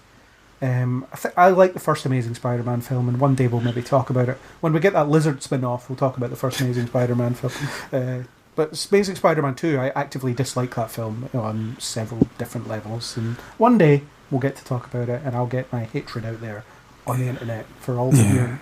Yeah. I mean, my thing with the second one was the fact that they blatantly tried to set up this universe again. And try to do that. Okay, we're going to spin off and do all of these. Look, we've set them all up in front of you. We can see the next 8 years worth of films right in front of you. And it was like, no, stop there, stop now. Enough already. Isaac, you think this is justifiably maligned? Yeah, it's right in the middle. This one, it should, like, in terms of, like, the boom of superhero movies, and like if you were to put them all in a long line. It's in the middle. It's a sort of safe, like, 6 out of 10. It's not, you know, it's not going to make you like regret seeing it. It's not going to, you know, it's not the best one, but it's not the worst one. It's just one of the ones. I think the action is particularly good in this one. I mean, the second one has the train sequence, which is a standout. But other than that, the sequences aren't hugely memorable. But this one has, you know, you've got the first Harry fight where he's trying to catch the wedding ring. That's really good. And he's out of costume in that one, and it's about them fighting as friends. And then you have the sequence with Sandman, which, alright, isn't that good. You know, the armoured car robbery one. After that, you don't have anything until... is it the sewer fight? You don't really have anything. Although you have the crane sequence, which is really good. You know, the where he saves Gwen from the crane and manages not to break her neck. There's that one. That's really good. And I like in Spider-Man films where you have scenes of him not fighting bad guys, but he's just like saving people. You know, saving people from stuff. You know, from falling stuff, from dangers. You know, it gives us a bit of variety that way. The Sandman in the sewer fight, or the subway tunnel fight, which is really good. And then you've got the Harry fight that he does with, you know, where they're in plain clothes fighting in his house. That's quite a good little punch up. And then the last action sequence, it's very over the top, but it's really good. You know, I mean, having Sandman beating him with his fist that will weigh about as much as the house, that doesn't seem to break every bone in his body, even though he's got his superpowers is a bit, whoa, what's going on? And I don't like that Sandman roars when he's in that big hulking sand form thing. It's like, why does he roar? He talks every other time, but you got a bit of Venom in there and all that stuff, and that's a cool sequence. I don't know, the action here it's well directed. Sam Raimi knows how to frame an action sequence. Is what I'm trying to say. By listing every single action sequence in the film. But I think the crane sequence would be my favourite, actually. Because, like I said, I like seeing Spider-Man save people from stuff. Moving around, trying to avoid getting hit in the face with rubble and trying to catch Gwen before she splats. That's what she does. That's what Gwen does. She hits the ground. She dies. Well, it's a neat gymnastic routine, and it's not caused by a villain either. It's a crane accident. It's not... It's one hell of an accident. Yeah. I mean, it's, you wonder how it managed to extend that far, but they've done it, It's, So I kind of like it from that point of view, is it's a day at the office for him. It's not him dealing with a massive villain. It's not him dealing with a bank robbery. It's just something out of the blue that only he could deal with at short notice. Otherwise, it would just be a crane coming down. Yeah, pretty much. They would kill a lot of people, including Gwen. Yeah. I'm obsessed with Gwen's death for some reason. But maybe you should just stay on the ground, Gwen. Buy a bungalow somewhere. No one can throw you off that. Poor Gwen. Who is played by a common redhead. Bryce Dallas Howard is normally a redhead, which is funny because Mary Jane is played by Kirsten Dunst, who's normally a blonde. Take that, people that say, this person can't play this person because they don't have this colour hair. Yes, they can. Yeah. So, I agree with you, Isaac. Somewhere in the middle of the kind of pantheon of superhero movies. It's not approaching the top. It's not anywhere near the bottom. Yeah, there's a lot worse. So on that note, do you think we should wrap up? Yeah. Yeah, I don't think we can say much more. Do you have any closing thoughts? Chris, you first. Not really. I basically close with exactly what I said at the beginning. It's not the worst film. It's not the greatest film. But I still enjoy it. I still enjoy these films. I think looking back, okay, they're not perfect, but I still think they're pretty good. As far as Venom's concerned, which is the whole reason that we're doing a podcast on this. We've kind of jumped in right at the end of the trilogy. As far as Venom's concerned, the trailers don't leave me that much to look forward to. I don't think they can particularly do worse to Venom than they did in this. It'll just be worse in a slightly different way. I'll wait to see, and I look forward to whichever random Spider-Man film we pick on next. Isaac, what are your thoughts? Give some focus to Venom. It's fine. No, it's fine. Oh, speaking of risk assessment, though, I think I was going wild if Craig remembers when it was Electro's origin scene. And he's just like, just wing it. Like, don't need gloves or anything. Just climb along these weird pipes on top of this metal rail. He's like, phones the guy up. He's like, can you turn the electric off? He's like, nah, I'm going home.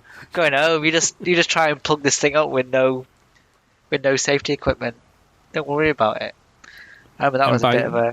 Yeah. By the way, we've put no cover over the tanks either. It's just no cover over right open. We keep the electrics over an opening tank of eels that we also have in this facility.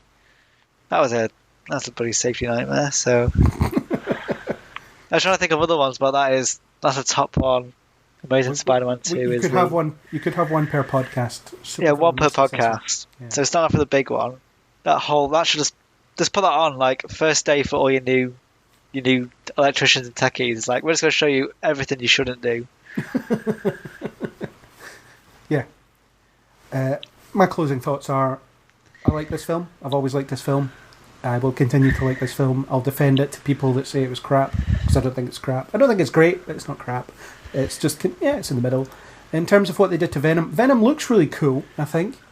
He's fairly comic accurate. He's quite small. Because he's Topher Grace still, and I don't like the fact that he doesn't refer to himself as we or us or whatever else. He does have one funny line though, where he webs up MJ and says, "My spider sense is tingling. If you know what I'm talking about." It's quite a funny line.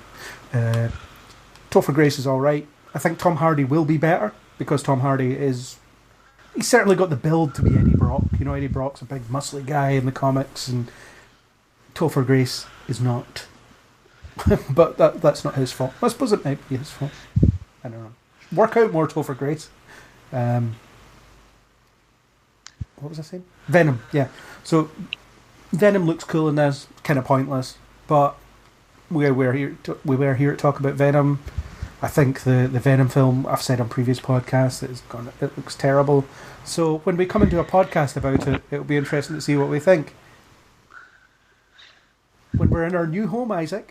Our new home, as long as all our references go okay. Pray for our references. Pray for our references. So that's what I should have done as a Rise Against.